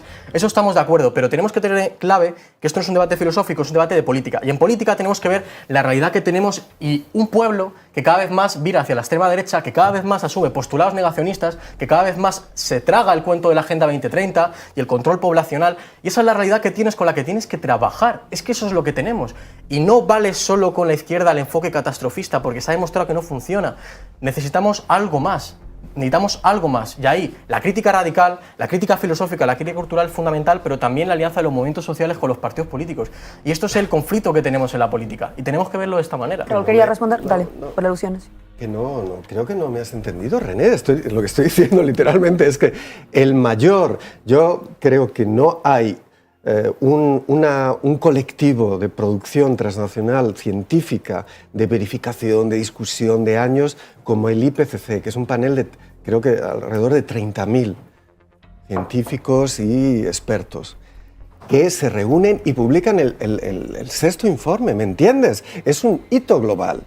Y te está diciendo, y el no censurado, el que se filtró, etcétera, lo decía claramente, que el crecimiento capitalista supone que los fenómenos extremos, los puntos de inflexión, van a ser inevitables y que por lo tanto no sabemos lo que va a pasar. Lo que va a ser terrible. Yo no soy catastrofista, yo soy anticapitalista, ¿me entiendes? Lo que estoy diciendo es que hay que decir la verdad, que el capitalismo tira para adelante con todo. Quien no va a poder asumir eso es las personas que van a morir en el sur global. La gente de los presidentes de Samoa que decían, esto es una mierda, nos estáis condenando a muerte, porque nosotras vamos a ser las primeras que vamos a tener tsunamis. Esa es la realidad. ¿Y cómo no vas a denunciar eso? ¿Cómo es lo mismo que la cuestión del genocidio de Gaza? No puedes no decir la verdad, porque si no dices la verdad, que es la única realidad de la resistencia contra ese fascismo que quieres combatir, has perdido. El malmenorismo, cuando tienes directamente la relación más estrecha y nueva, porque no es opinable. Iker Jiménez es un sinvergüenza, por ejemplo, ¿no? Y hace sus programas diciendo, no está claro. Tú tienes que combatirle con la verdad y decir que es un farsante y que es un fascista. Si no la política emancipadora siempre se ha basado en eso. Luego tienes que saber establecer relatos, etc. Pues ahí va, Raúl. Ahí va, ese es el punto. Pero el relato el mero hecho COP... de decir la verdad? Que además una política basada en una especie de reflexión de los que dicen la verdad frente a los que no la dicen, se ha demostrado que no funciona. Si es que no funciona. Si podemos estar de acuerdo en lo que dices y hacer una crítica radical al sistema capitalista, René, ¿tú qué valoración haces de la COP? Y decir, hombre, radicalmente insuficiente. Pero no, es que es lógico, no podemos esperar otra cosa. Pero tú puedes decir, hay una contradicción esencial, igual que entre capital trabajo, capital y sostenibilidad del planeta. Y eso es evidente. Y por eso gente rica, como Elon Musk y compañía, están hablando de irse a otro lado y construir sus propios búnkeres. Eso es verdad, está claro, pero lo que digo es, no basta, porque si la política fuera a bastar con decir la verdad, Julián Guita habría gobernado este país y no se trata de eso. Ese es el problema en el que podemos caer. Sí, tenemos que partir. Y luego, como has dicho, ¿cómo hacemos? Y no solo con un modernismo basado en el lenguaje, porque eso es débil, mucho más. Apoyándonos en movimientos sociales y construyendo. Si ese es el tema, si estamos de acuerdo en el fondo, la forma de hacerlo es distinta. Sara. Nada, bueno, yo brevemente comparto lo dicho sobre esta cumbre, porque básicamente era una falsa, ¿no? Una cumbre que parte con un presidente que es al final el CEO de una de las petroleras más grandes del mundo, o sea, así partía esta cumbre, y claro, pues que se iba a llegar, pues se iba a llegar a un acuerdo en el que algunos celebran que por primera vez se habla de abandonar los combustibles fósiles, pero lo cierto es que no se marca ningún objetivo tangible para ello. Yo recuerdo las primeras cumbres, recuerdo la cumbre del Protocolo de Kioto, en la cual se marcaron objetivos para cada país, para que cada país disminuyera sus emisiones en un tanto por cierto, que no se cumplieron en la mayoría de los países, pero es que ya ni siquiera estamos en eso. Es que ahora mismo estamos en palabras abstractas que salen volando como mariposas y que no sirven absolutamente de nada. Entonces, claro, esto, como decía Ione Belarra, solo lo va a cambiar la ciudadanía. Y aquí me quería detener, porque el movimiento anticlima está gravemente perseguido, criminalizado. Europa, Hace además. unas semanas fueron detenidas 2 personas de Futuro Vegetal acusadas de terrorismo. ¿Esta mañana declaran? Esta mañana declaran, y creo que hay que acordarse de esas personas, ¿no? Que al final están poniendo el cuerpo y están siendo criminalizadas. Hay que decir que cuando hablamos de movimientos sociales, si hablamos de la COP, estamos hablando en realidad del planeta, que es un poco aquí el debate, basta la verdad, no basta la verdad, pero tampoco creo que hayas dicho que baste solo decir la verdad. Pero más allá de eso, creo que es importante poner el acento en algo que acaba de decir Sara. Estamos en un momento de criminalización del activismo climático. Poco se está diciendo de esto en el contexto de la COP28. Y sí me interesaría que acá hagamos unas intervenciones breves al respecto de eso, porque esa es también una reacción del capital de alguna manera, ¿no? Esta penalización que hay sobre quienes están poniendo el cuerpo, nos guste más o menos las formas en que lo hacen, para protestar por esto que está ocurriendo. Absolutamente. O sea, yo creo que es infame, que es detestable que los activistas climáticos estén siendo perseguidos, estén siendo criminalizados. Esta misma mañana van a declarar en el juzgado, creo que los activistas de Extinction Rebellion, y creo que es absolutamente indecente. Desde aquí todo el apoyo. Podemos siempre hemos apoyado a estos activistas que se están poniendo el cuerpo y que se están jugando el cuello por concienciar a la gente de que no tenemos otro planeta. Y también esto yo creo que va ligado pues con los debates que teníamos anteriormente. O sea, en este país está en vigor todavía la ley Mordaza. Bueno, pues yo creo que es absolutamente demencial. Se habla luego de que estamos en el gobierno más progresista de la historia, y luego tienes una ley Mordaza que hace que se pueda llegar a encarcelar a activistas climáticos. Creo que esto es absolutamente incoherente y que mal camino llevamos, desde luego.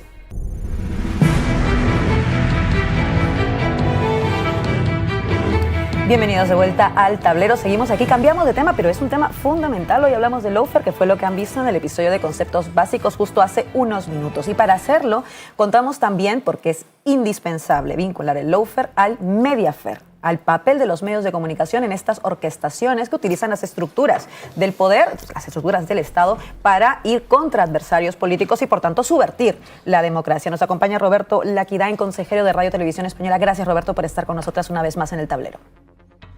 A vosotros siempre, gracias, Laura. Pues quería empezar porque he estado leyendo tus redes sociales y, en efecto, has estado denunciando muchas veces cómo ha habido una participación directa o una participación activa, ¿no? Con respecto a esta serie de de hechos de lawfare que se han cometido contra Podemos, pero hablemos, por ejemplo, del caso Neurona, que ha sido ya cerrado del todo hace tan solo unas horas, hace unos días. Y entonces mi pregunta es, esta valoración sobre el papel de la televisión pública en esto, porque ya no hablamos solamente del papel de los medios de comunicación, sino de ese medio de comunicación que, además de financiarlo todos y todas, se supone que tiene un deber fundamental también con quienes lo vemos. ¿Cómo haces esta valoración de esta participación de la pública en estos hechos de lawfare? Estáis situando muy bien el foco, Laura, y lo decías tú ahora, cuando junto al lawfare aparece el término mediafare. Si la participación de los medios de comunicación, el lawfare no tendría el efecto que pretende. Es indispensable la participación de los medios de comunicación. Ahí es donde la desproporcionalidad a lo que estábamos acostumbrados desde hace décadas, porque es un fenómeno, el lawfare, que viene desde hace décadas, es la incorporación del mediafare con la agresividad que está incorporándose, lo que lo potencia hasta límites inadecuados para la convivencia y para la calidad democrática. Y efectivamente señalas mi participación activa, fundamentalmente desde que se ha destapado la participación de RTV como parte, como agente que contribuye dentro de este mediafare a potenciar, a hacer de altavoz de todas las consecuencias de esta acción y fundamentalmente por lo que nos trae a una fuerza política, Podemos. Claro, desde la participación de un profesional como yo soy del periodismo en RTV siempre me ha preocupado, más ahora, como bien decías, Laura, al principio de la presentación, como miembro del Consejo de Administración. Desde que se abre esta causa, el mediafare es muy intenso, RTV participa de manera muy intensa y muy activa, está vulnerando principios deontológicos que nos deben caracterizar como medio público, y ahí es donde lo denuncio permanentemente en el interno de RTV, porque estamos haciendo muchísimo daño en el mensaje que difundimos a la audiencia, porque claro, a estas reflexiones, Laura, hay que ponerle datos, hay que ponerles números, hay que ponerle consecuencias. Y aprovechando vuestra invitación, pues he cogido un ejemplo. ¿Qué hicimos en Televisión Española cuando el juez Escalonilla, Juan José Escalonilla, abre lo que se denomina el caso Niñera? Y pongo el caso Niñera por uno de los casos más obscenos, y permitirme el calificativo de estos procesos y de estas causas abiertas. Bueno, pues esto, el 9 de marzo de 2021, los telediarios de Televisión Española se hacen eco, y durante toda la semana lo harán y permanentemente lo harán, de estas informaciones. Pues cuando los telediarios de Televisión Española se hacen eco de esta noticia, pues en el TD1 hay 1.400.000 personas y en el TD2, el de las 9 de la noche, hay 1.900.000 personas. Claro, si estamos lanzando mensajes tóxicos a más de 3,5 millones de personas desde RTV, el conjunto de grandes medios generalistas audiovisuales en España, a más de 10 millones de personas, no cabe otra responsabilidad que llamar a la alerta de que esto no debe suceder. Esto es el mediafare asociado al lawfare. Yo he intentado durante estos 2 últimos años de manera muy activa llamar a la responsabilidad, a la cautela, a la reflexión editorial, y no se me ha hecho ningún caso. Bueno, se me ha hecho el caso que se me hace, por lo que incomodo al poner negro sobre blanco que estamos participando en una agresión democrática a una fuerza política fundamental en la construcción del Estado, de la participación política en España. Y no se hace ningún caso porque en el fondo se está queriendo participar desde RTV en la parte que le corresponda a esta suma desde el mediafare para, desde el camino del lawfare, agredir a una fuerza política y afectarla por lo que era su participación en el gobierno de España. Algo fundamental, Roberto, voy a coger este dato que nos acabas de proporcionar, que es el tema del alcance que tiene, ¿no? Más de 3,5 millones de personas estuvieron accediendo a esta información, que claramente era mediafare, sobre un caso completamente falso, como estaba señalando, porque a veces parece abstracto, pero cuando hablamos de cifras, estamos hablando, repito, de más de 3,5 millones de personas, de españoles y españolas probablemente, que han mirado esta información y que han accedido a esta información falsa. Ayer me me parece, o ayer o esta mañana, corrígeme si me equivoco, hiciste un tuit que me parece importante, que aparece hace un segundo en la pantalla, donde recordabas el manual de estilo, porque creo que esta es la clave sobre cómo hacemos que pueda llegar a esas 3,5 millones de personas que les llegó una información falsa, que eso era falso y que ese caso no existió y que se ha archivado del todo. Pues en realidad hay una obligación, tú lo recuerdas, está en el manual de estilo de RTV. RNE está obligada a cuidar el género de la tertulia mediante todas las fórmulas a su alcance y en todo caso los moderadores están obligados a exigir a los tertulianos explicaciones en profundidad sobre sus aseveraciones y a reclamar responsabilidades o rectificaciones a quienes atenten contra los derechos de terceros. Esto entiendo que aún no ocurre, Roberto, pero en principio no es vinculante este manual de estilo. Claro que es vinculante. Desde luego, cuando las direcciones lo quieren aplicar, es tan vinculante que si no lo cumples, ahí donde quieren que se cumpla, da lugar a sanciones, a expedientes disciplinarios e incluso a despidos. Y hemos visto algún despido, ¿verdad?, de algún rótulo en RTV. Leonor se va de España como su abuelo, se decía entonces. 3,5 millones de personas, Laura, insisto, en el TD1 y en el TD2. Vertébralo en todo el conjunto de la oferta informativa de radio, de televisión, de web, estamos hablando de muy por encima de las 5 millones de personas. Y claro que en base a esas responsabilidades deontológicas, que las traigo y las expongo en redes para que la gente sepa que nos basamos en documentos de obligado cumplimiento. Y no se tiene ese obligado cumplimiento. Antes de ese tuit, como te decía Laura, yo soy muy insistente en que deliberemos sobre la responsabilidad que hemos tenido y que estábamos teniendo al participar desde el Mediafair contra una fuerza política. Y no se me ha hecho caso, como he referido en un momento, hasta el punto en el que ahora creo que con toda la causa archivada es el momento para hacer lo que ya he solicitado en otras ocasiones.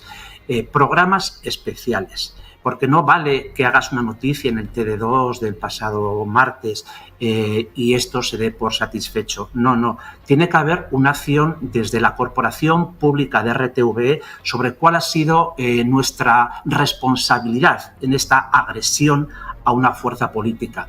Y voy a traer, Laura, y con esto termino, la reflexión de los periodistas y las periodistas seniors de la BBC. En algún caso, lo he dicho en este canal, cuando el Brexit triunfa, la BBC y sobre todo el periodismo serio, el periodismo senior de la BBC se siente muy responsable porque fue equidistante e informó con la misma fortaleza del sí y del no, sin hacer esta acción que estamos recomendando de sacar la cabeza por la ventana a ver si llueve o no llueve. Bueno, pues el periodismo senior de la BBC ha salido en conferencias, en reportajes, a pedir disculpas al pueblo británico para disculparse por no haberse sabido posicionar activamente en la que era su posición democrática. Posición democrática que es la que ahora nos corresponde a RTV y desde aquí, no ya en redes sociales solamente, no ya en los documentos internos, desde aquí vuelvo a solicitar, diría que a exigir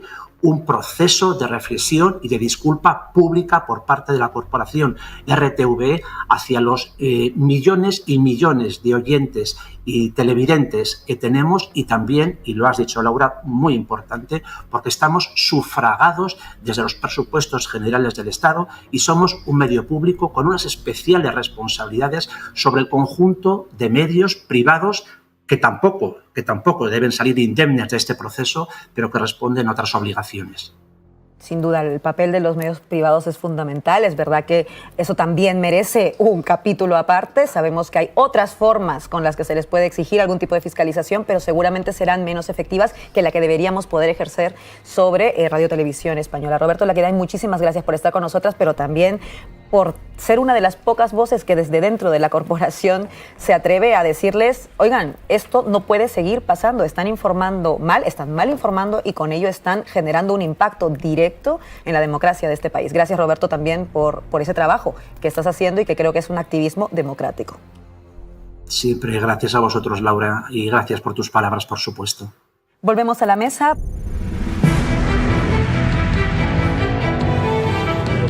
No puede servir para tapar, por ejemplo, la toxicidad interna que se está viviendo, que estamos viendo y que ha llevado no solo a mucha gente a irse, sino recientemente a gente como Sotomayor, como Carolina Alonso, como Jesús Santos, incluso Alejandra Jacinto. Yo creo que el lawfare y el sufrimiento que ha tenido Podemos no puede utilizarse para atacar a personas del mismo espacio político ni para tachar de traidores a personas que tienen una estrategia política distinta a la tuya, y que no puede usarse el lawfare ni el sufrimiento de Podemos, sufrimiento que ha tenido y que es real y que no se puede negar, para dificultar la recomposición del espacio y para crear más desafección en la izquierda. Creo que eso es un error muy grande, creo que es un comportamiento que tiene que ver con una visión muy cerrada de la política e incluso sectaria, pensar que todo aquel que discrepe contigo, todo aquel que no comparta tu línea política es sospechoso de ser un disidente, es sospechoso de ser un traidor o simplemente no está en tu lado. Creo que hay que acabar con eso. Creo que en el tema del lawfare hay que denunciarlo porque es perfectamente compatible denunciar todo lo que ha dicho Pablo, todo lo que has dicho tú, con criticar este ambiente interno que de verdad solo crea, y lo digo ya como persona joven que creció en Podemos y ha mamado mucho de ahí, crea mucha desafección política en mucha gente y sobre todo en gente joven, y la sensación de que la política es una trituradora de personas, no solo por el poder mediático, sino que incluso te lo pueden hacer tus compañeros de espacio, y eso de verdad que es muy, muy desalentador y muy triste. René, yo ahí, siento tener que corregirte porque estás dando a entender que es Podemos quien está utilizando el lawfare, algo que nos ha perjudicado para atacar nosotros a compañeros del espacio. Yo es que no estoy de acuerdo, en Podemos no se ha hecho nunca, eso jamás. Yo no sé a quién te refieres en concreto, pero estás sembrando ahí una duda porque creo que no tiene cabida y que es intolerable. Desde Podemos, como organización política, no creo que se haya atacado a nadie en base al lawfare en ningún momento. Que hay compañeros que han abandonado la formación. Pues yo, como portavoz del partido, el pasado lunes en rueda de prensa les deseé toda la suerte del mundo y les agradecí el trabajo.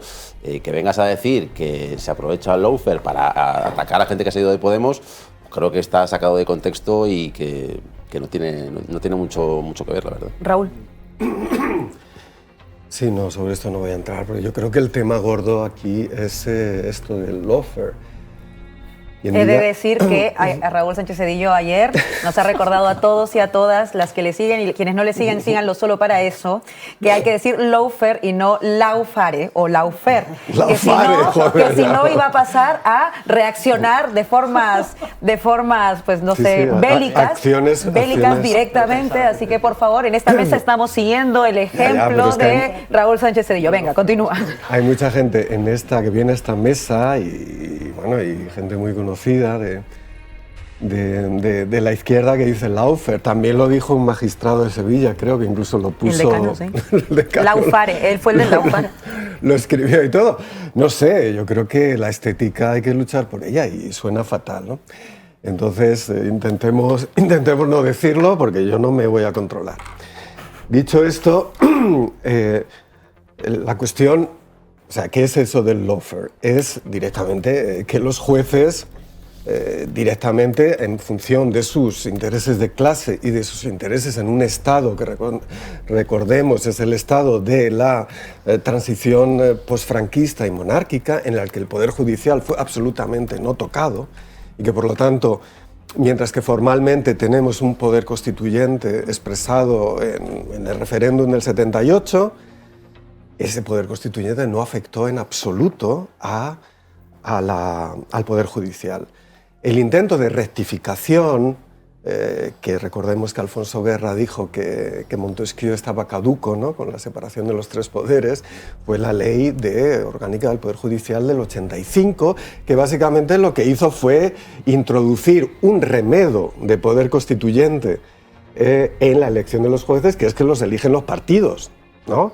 Y ahora lo que tenemos es directamente que eso no modifica la estructura material y de clase del Poder Judicial, que, como vemos, es en la escuela judicial, en la dinámica de clase de la mayoría de los jueces, siempre ha sido la mayoría progresista una minoría, pero que además es un poder extremadamente corporativo y separado de la sociedad, pero que eso no quiere decir que no tenga un carácter político y de clase, y lo estamos viendo. Frente a la crisis de las democracias, frente al avance del autoritarismo, frente a un capitalismo absolutamente devastador, el lawfare es un fenómeno global y tiene que ver con la composición de clase del Poder Judicial. En el caso español tiene que ver con el hecho de que aquí no ha habido ninguna transición ni ningún elemento de control democrático y de elección democrática de la carrera judicial. No ha habido una democratización de la carrera judicial y de facto lo que tenemos desde hace tiempo es un golpe blando por parte del Poder Judicial con respecto a la renovación de los órganos de gobierno. Recordemos que el presidente del Tribunal Supremo, que acaba de decir unas cosas totalmente irresponsables, porque además está en funciones, está diciendo, bueno, y el otro día en septiembre dijo que las democracias mueren silenciosamente, etc. Es decir, está poniendo a un poder del Estado que, recordemos, ejerce justicia en nombre del rey, hay esa conexión, contra el Parlamento, básicamente contra el poder legislativo y claramente contra la izquierda política, contra la izquierda, incluso contra el propio Pedro Sánchez. Es decir, lo que estamos es que, de facto, ahora mismo, con la renuncia y la alianza con el Partido Popular respecto a la renovación de los órganos de gobierno y con el comportamiento de uno de los 3 poderes fundamentales del Estado, lo que tenemos es la creación de un ambiente justamente de golpe. Porque cuando el poder absoluto e incuestionado, que es el Tribunal Supremo, dice esas cosas, que se siente vulnerable, lo que está haciendo es claramente generar un escenario en el que el jefe del Estado debería intervenir, etcétera, etcétera. Entonces ahí es donde la combinación media-fair, lawfare es eficaz, en la creación de un colapso de cualquier tipo de gobernanza. Y claramente estos son mensajes y mensajes y mensajes y mensajes al jefe del Estado para que haga algo más. Porque esta es la gente del octubre catalán, esta es la gente que se ha puesto en la trinchera desde 2017 y esta es la gente que no acepta la ley de amnistía y que por lo tanto no acepta el carácter constituyente y constitucional del poder legislativo. Punto, pelota, te lo tienes que tragar. Y que un presidente del Tribunal Supremo diga esas cosas es un síntoma tremendo. Y ojo, y ahí volvemos, no vale aquí el mal menor, vale mirar la realidad de cara y decirlo. Vamos a ahora escuchar unas declaraciones de Bolaños, que hablaba también de lawfare y se dirigía al Partido Popular en el Congreso de los Diputados. Tenemos Cuando ustedes hablan de corrupción o hablan de lawfare, yo tengo que reconocer que les escucho con mucha atención. Porque es que ustedes son los que rompieron a martillazos un disco duro. Sí, claro, para impedir una investigación judicial.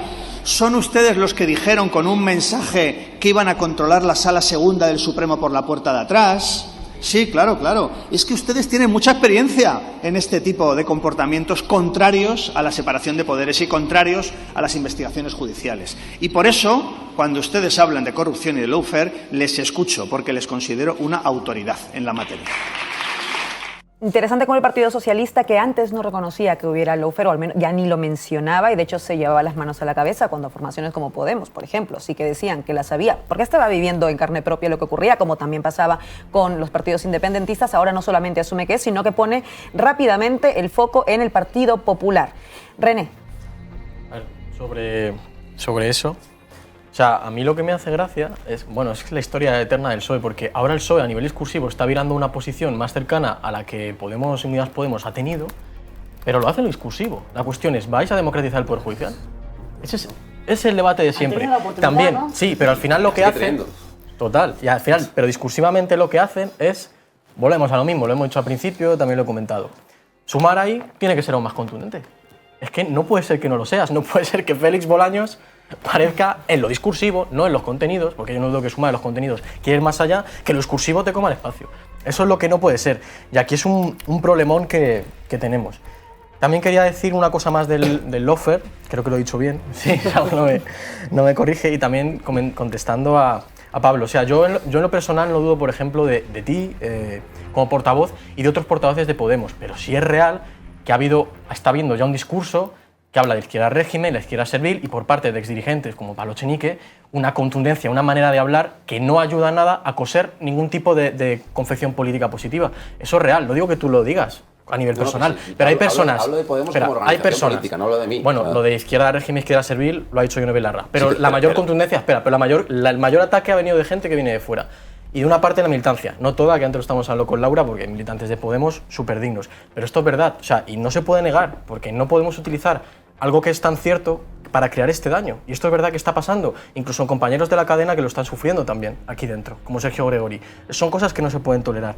Pero sobre lo del lawfare, por último decir que a mí una cosa que que me parece muy equivocada por parte de un sector de la izquierda, igual que he hecho la crítica a Podemos, es que a veces percibo que por el rechazo a la estrategia de Podemos o a personas de Podemos no se hacen reflexiones realmente profundas sobre lo que es el lawfare y sobre las implicaciones que puede tener para el futuro de la izquierda, como por ejemplo ha hecho Raúl. Entonces, cuidado con eso también, porque es que si no reflexionamos esto, nos vamos a quedar en una impotencia para transformar las cosas muy grande. Y creo que es bastante problemático. Pablo. O sea, todo bien, pero empezando por ahí, tampoco estaría de más que desde Sumar, por ejemplo, se hubiesen congratulado del archivo de la causa Neurona o que voces autorizadas de Sumar hubiesen mostrado su apoyo explícito a los compañeros y compañeras de Podemos que han sufrido ese acoso judicial y mediático, ese lawfare. Yo creo que no hubiese estado de más. Yo creo que generalizar siempre es malo. Siempre es malo. Entonces, como digo, no se puede englobar a toda la militancia de Podemos, a la que yo desde aquí quiero defender. Yo creo que has hecho un ataque, a mi juicio, erróneo a la militancia de Podemos. Una parte. He dicho que no toda, porque hay personas estupendas y muy valiosas. Insisto, creo que hay que ir a lo nuclear y que hay que ir a lo mollar. El Partido Socialista sale ahora hablando del Partido Popular. Si de verdad el Partido Socialista quiere poner coto, quiere frenar el lawfare, quiere frenar la guerra judicial, es que lo tiene en su mano. O sea, se podría renovar hoy mismo el Consejo General del Poder Judicial, que lleva 5 años secuestrado por el Partido Popular, pero con la aquiescencia de un PSOE que no se atreve. Si es que a día de hoy hay mayoría parlamentaria para cambiar la ley orgánica del Poder Judicial y variar el sistema de elección de los magistrados de turno del Consejo General del Poder Judicial. Si es que estamos en lo de siempre, que el Partido Socialista no se atreve, es cobarde y al final mantiene la estructura del régimen. Al Partido Popular, al igual que al Partido Socialista, al igual que el Partido Popular, le interesa la situación actual, el statu quo del Consejo General del Poder Judicial. Y eso es lo verdaderamente lamentable. Parece interesante esto último que apuntas, también este vínculo entre el PSOE y el PP, a los que les interesa mantener de alguna manera el sistema, más allá de que evidentemente en la Cámara, en el Congreso de los Diputados, ha cambiado ya del todo, no hay un bipartidismo suficiente para gobernar, con lo cual también habría que considerar cómo se eligen y dirimen ciertas cosas. Sin embargo, para ir más allá de también solamente el aspecto judicial, sabemos que la pata mediática, lo estábamos hablando con Roberto Laquidain, es fundamental. Sin esa pata mediática, se puede llamar Mediafer, a ver si lo pronuncio bien, o cualquier otro nombre que le queramos decir, pero sin el apoyo explícito y directo de los medios de comunicación no habría lawfare posible. El lawfare sin medios de comunicación no es posible, no existe. Lo sabemos además quienes venimos de países donde el lawfare empezó hace ya bastante más tiempo. Sara. Sí, además el lawfare no es solo un instrumento de los jueces, es un instrumento que cualquiera con algo de poder puede coger de la mano y utilizar el acoso judicial como arma. Y precisamente ahora acaba de salir una noticia que me gustaría leer, que es que una jueza ha concluido que un fondo buitre que se querelló contra Ada Colau fue una querella simplemente por discrepancias políticas y acaba de archivar el caso. Ada Colau es una de las personas que más ha sufrido estas prácticas de acoso judicial y bueno, o sea, creo que hay que destacar que es una práctica que puede afectar a cualquier político que ejerza un poco de presión sobre un sector poderoso y que debemos de protegernos de ella por todas las esquinas, ¿no? Sin duda. Raúl. No, una cosita. A ver, y perdona René, pero es decir, el discurso fundamental de Sumar ha sido gobernar y no hacer ruido.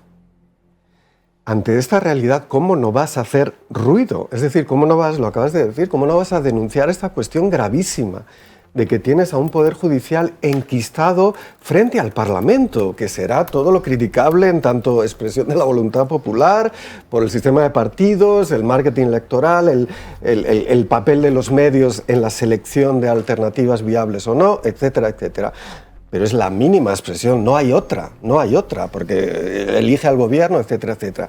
Es decir, la gravedad del asunto, lo mínimo, si no quieres ser absorbido por el PSOE y ser un PSOE, en fin, de hacendado, es directamente decir que tiene que haber una transformación del sistema de elección de los jueces, exigir a tu socio que se tome en serio la cuestión, porque está amenazando todo el rato Pedro Sánchez, que verás, y no hace nada, y se prolonga, y tenemos una situación, de verdad, reflexionemos, el presidente del Tribunal Supremo, ya solo falta pues que sea el jefe del Estado el que diga me estáis hartando, Parlamento. Y ya pues rompe la baraja. Obviamente no lo va a hacer, pero que el presidente del Tribunal Supremo lo haga significa las que tienen un nivel de discusiones internas, unas conversaciones que habría que grabarlas, francamente, que deben ser terribles. Y eso es gravísimo, es gravísimo.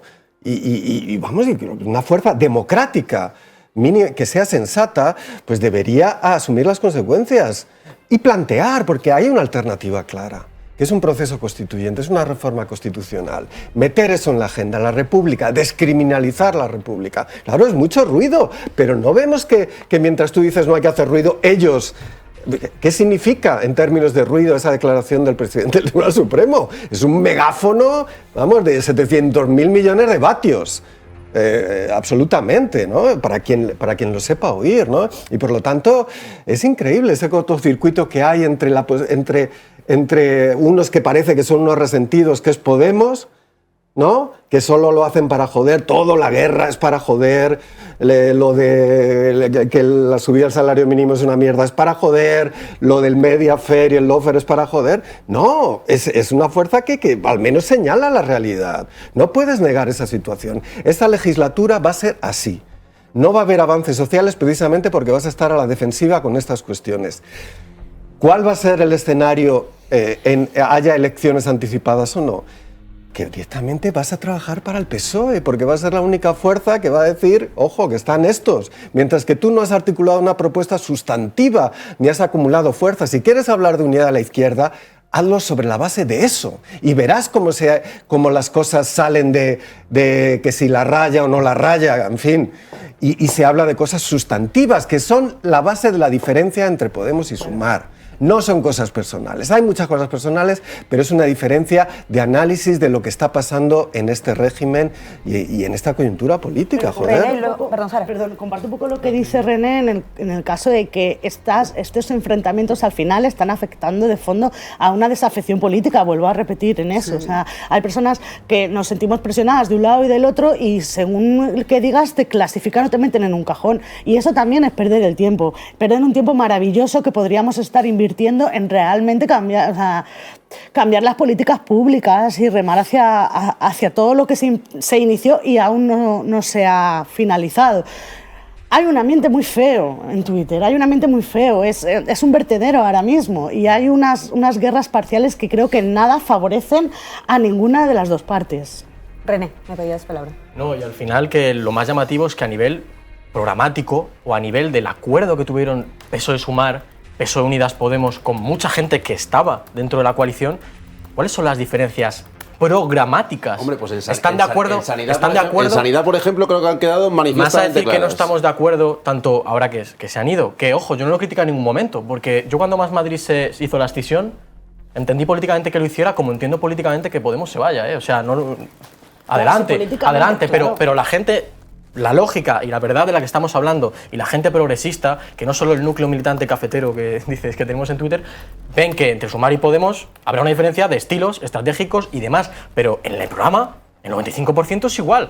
Y si nosotros de la izquierda estamos enarbolando toda esta historia de hay que coser heridas con la amnistía, con Cataluña, y luego no somos capaces de entre gente que pensamos prácticamente igual a nivel programático en un montón de cosas, pues apaga y vámonos. Bueno, es que no nos va a creer nadie. Además, sí que hay diferencias en el programa. Yo sí que creo que hay diferencias en el programa. El problema es que estamos llevando las cosas a lo personal. Ese es el problema. El problema es que ya no se habla de programas. No, eso ya por supuesto. El problema es que ahora hay un ambiente tan tóxico que no nos permitimos el objetivo que debería de ser de reforzar la democracia. Eso ya se nos ha olvidado. Pero al final es el legado que yo veo, que por eso he dicho lo de la juventud, que se está dejando a los que vienen después. Está dejando un legado y unas ganas de no participar en política institucional. Hombre, estamos poniendo le pasa a todo el derecha, mundo. por supuesto. Y yo entiendo que hay estrategias distintas, yo entiendo la cuestión de que hay que enfrentarse al poder, lo ha dicho Raúl, pero hay que enfrentarse al poder, pero no asustar a la mayoría de tu población, porque eso te lleva a la irrelevancia política, te lleva al 5%. Ese es el problema. Y yo entiendo que Podemos con este movimiento, lo hemos hablado aquí algunas veces, se pone en el espacio simbólico de la izquierda, porque la política es ocupar espacios, más a la izquierda de lo que hay. Y es una decisión política que a nivel simbólico entiendo que tenga que atacar, a Sumar y decir que son la izquierda verdadera. Es lógico, lo entiendo políticamente.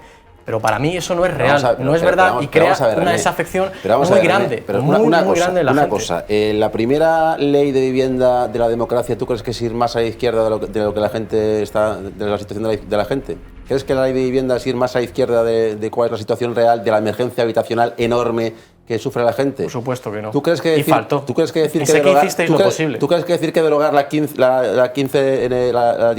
Joder, la 1597. La 1597.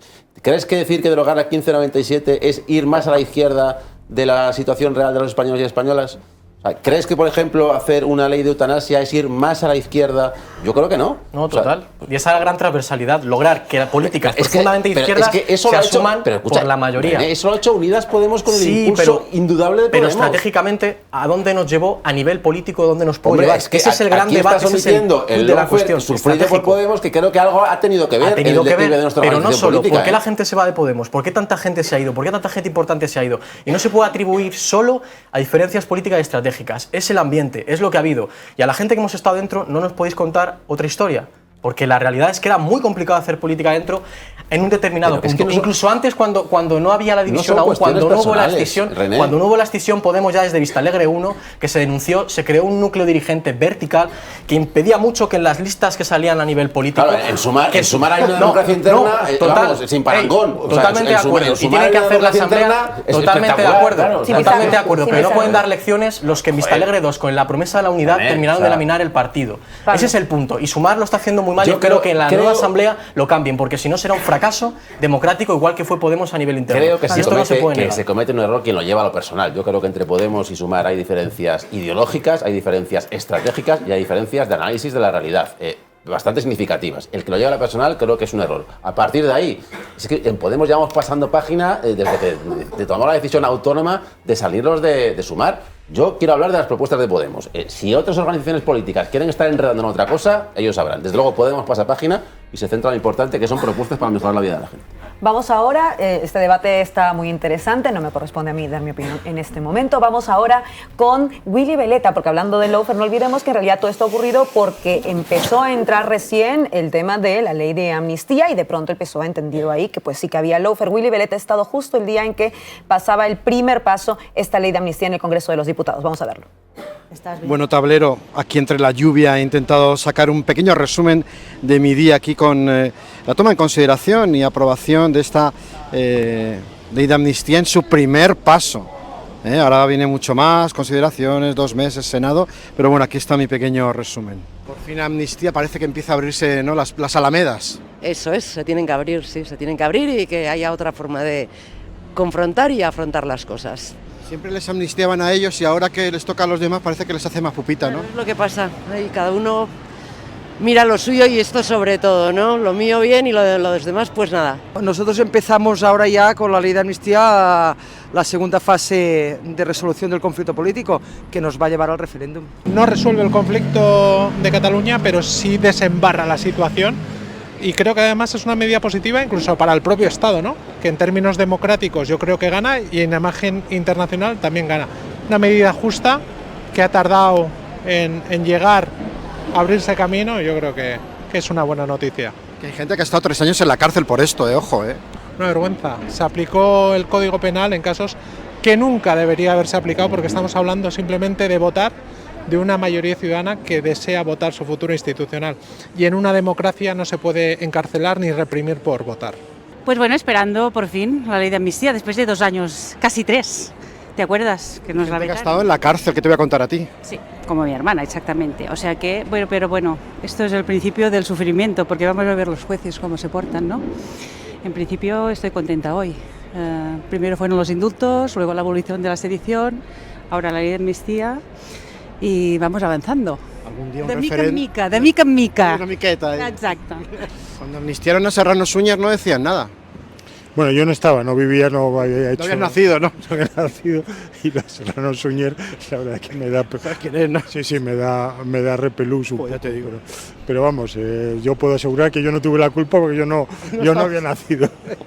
Mire que no soy ningún forofo de estas iniciativas, pero es evidente que se hacen por oportunidad política, por conveniencia política, y yo creo que eso sí sirve para mejorar la convivencia de Cataluña, bienvenido sea. Creo que hoy es una buena noticia, una mala noticia para el Partido Popular y para la ultraderecha, ¿no? Porque parece que cualquier avance democrático les sienta fatal me da la impresión de que hoy van a estar un poco indigestos, que no van a digerir adecuadamente esta votación y la aprobación inicial, la emisión a trámite de la ley de amnistía, y supongo que lo mismo pues les pasará con las 3 comisiones de investigación que se aprobaron. Por tanto, creo que estamos de enhorabuena porque conseguimos que algunos avances, aunque sean pequeños, en democratización del Estado español pues se vayan produciendo, y creo que eso es importante. Hay que seguir dando más. Parabéns. Obrigado. Gracias a Willy Veleta por siempre estar donde hay que estar, llueva, truene, nieve y a las horas, vamos, indecibles a veces. Pero bueno, ya llegamos al final de nuestra vez. Ha habido un poco de debate aquí mientras oíamos a lo de Willy Veleta, que continuaremos seguro aquí afuerita. No lo podéis ver porque yo no puedo debatir hoy, soy la moderadora. Pero vamos ya con los titulares para cerrar este tablero. Empiezo por ti, Pablo, sobre el tema que desees. Pues que hay que hacer muchísimo más que en la lucha contra el cambio climático, que no nos podemos someter a los grandes oligarcas del petróleo, y que yo espero que el próximo gobierno de España sea ambicioso en esta materia. Raúl. Pues directamente, o sea, la cuestión, por no repetir temas, la cuestión del lawfare y de la situación del Poder Judicial, signos cada vez más inquietantes de un escenario de crisis constitucional. Imaginemos, por ejemplo, que la Sala Segunda del Tribunal Supremo procesa a diputados de Junts, que lo puede hacer, a instancias del fiscal, etc. ¿Qué situación se crea entre un Parlamento que debería decidir el aforamiento, el desaforamiento? Es de una situación de bloqueo, y están apuntando ahí. Por lo tanto, eso es terriblemente inquietante. René. Voy a leer una reflexión. La gestión de la diversidad es primordial para mantener esa unidad, y las organizaciones que expulsen a personas de un proyecto político solo generan enemigos que posiblemente se encuentren más tarde. La gente no se va, solo cambia de lugar. Aprendamos. Carolina Alonso es diputada de Podemos. Sara. Bueno, a mí me gustaría que todas las formaciones políticas de izquierdas integraran las políticas migratorias desde los derechos humanos y desde una mirada que se aleje de la autoridad. Gracias, Sara. Y yo los dejo con una reflexión final que sí que creo que corresponde, que tiene, por supuesto, editorial, que tiene una opinión, porque yo creo que tener opiniones distintas en términos políticos no significa hacer un ambiente hostil, ni significa una irresponsabilidad, sino lo contrario. Que había lawfare en España podía resultarle sorpresa solo a quien no quería ver la utilización de las estructuras del Estado y el poder para destruir una fuerza política a través de la difamación sistemática de sus cuadros. No solo atenta contra la democracia, sino que nos habla tanto del tipo de democracia que algunos dicen que existe y de la incomodidad real que genera la fuerza política que es puesta en el punto de mira. Hoy que la existencia del lawfare en España parece ser un consenso mayoritario, vamos más allá. ¿Por qué? ¿Por qué existe? ¿Contra quiénes? El lawfare como estrategia de disputa antidemocrática no es el resultado de una ocurrencia de algún juez con nombre propio como Escalonilla, ni por animadversión personal contra algún personaje como, por ejemplo, Pablo Iglesias. Así como no es verdad que las disputas en las fuerzas políticas se reduzcan a los líos personales o a una desavenencia del pasado como el poder mediático nos quiere hacer creer. El lawfare tampoco es un resultado de un antojo o un capricho de unos cuantos sujetos con poder, con togas y con micrófonos. El lawfare quiebra la democracia, pero ese no es el objetivo que tiene. Esa es la consecuencia. El objetivo es otro. El objetivo tiene que ver con aquellos a los que esta operación va dirigida. El objetivo tiene que ver con aquellos a los que se quiere silenciar, sacar de la carrera política, obstaculizar en la participación electoral, reducir a la mínima expresión para que dejen de ser incómodos. Esta es la clave. Se puede medir cuán incómodo se es para el poder a partir de la respuesta del poder. Si la respuesta es la visibilización constante al estilo de un masaje mediático en entrevistas dúplex, deberías preguntarte si de verdad eres incómodo.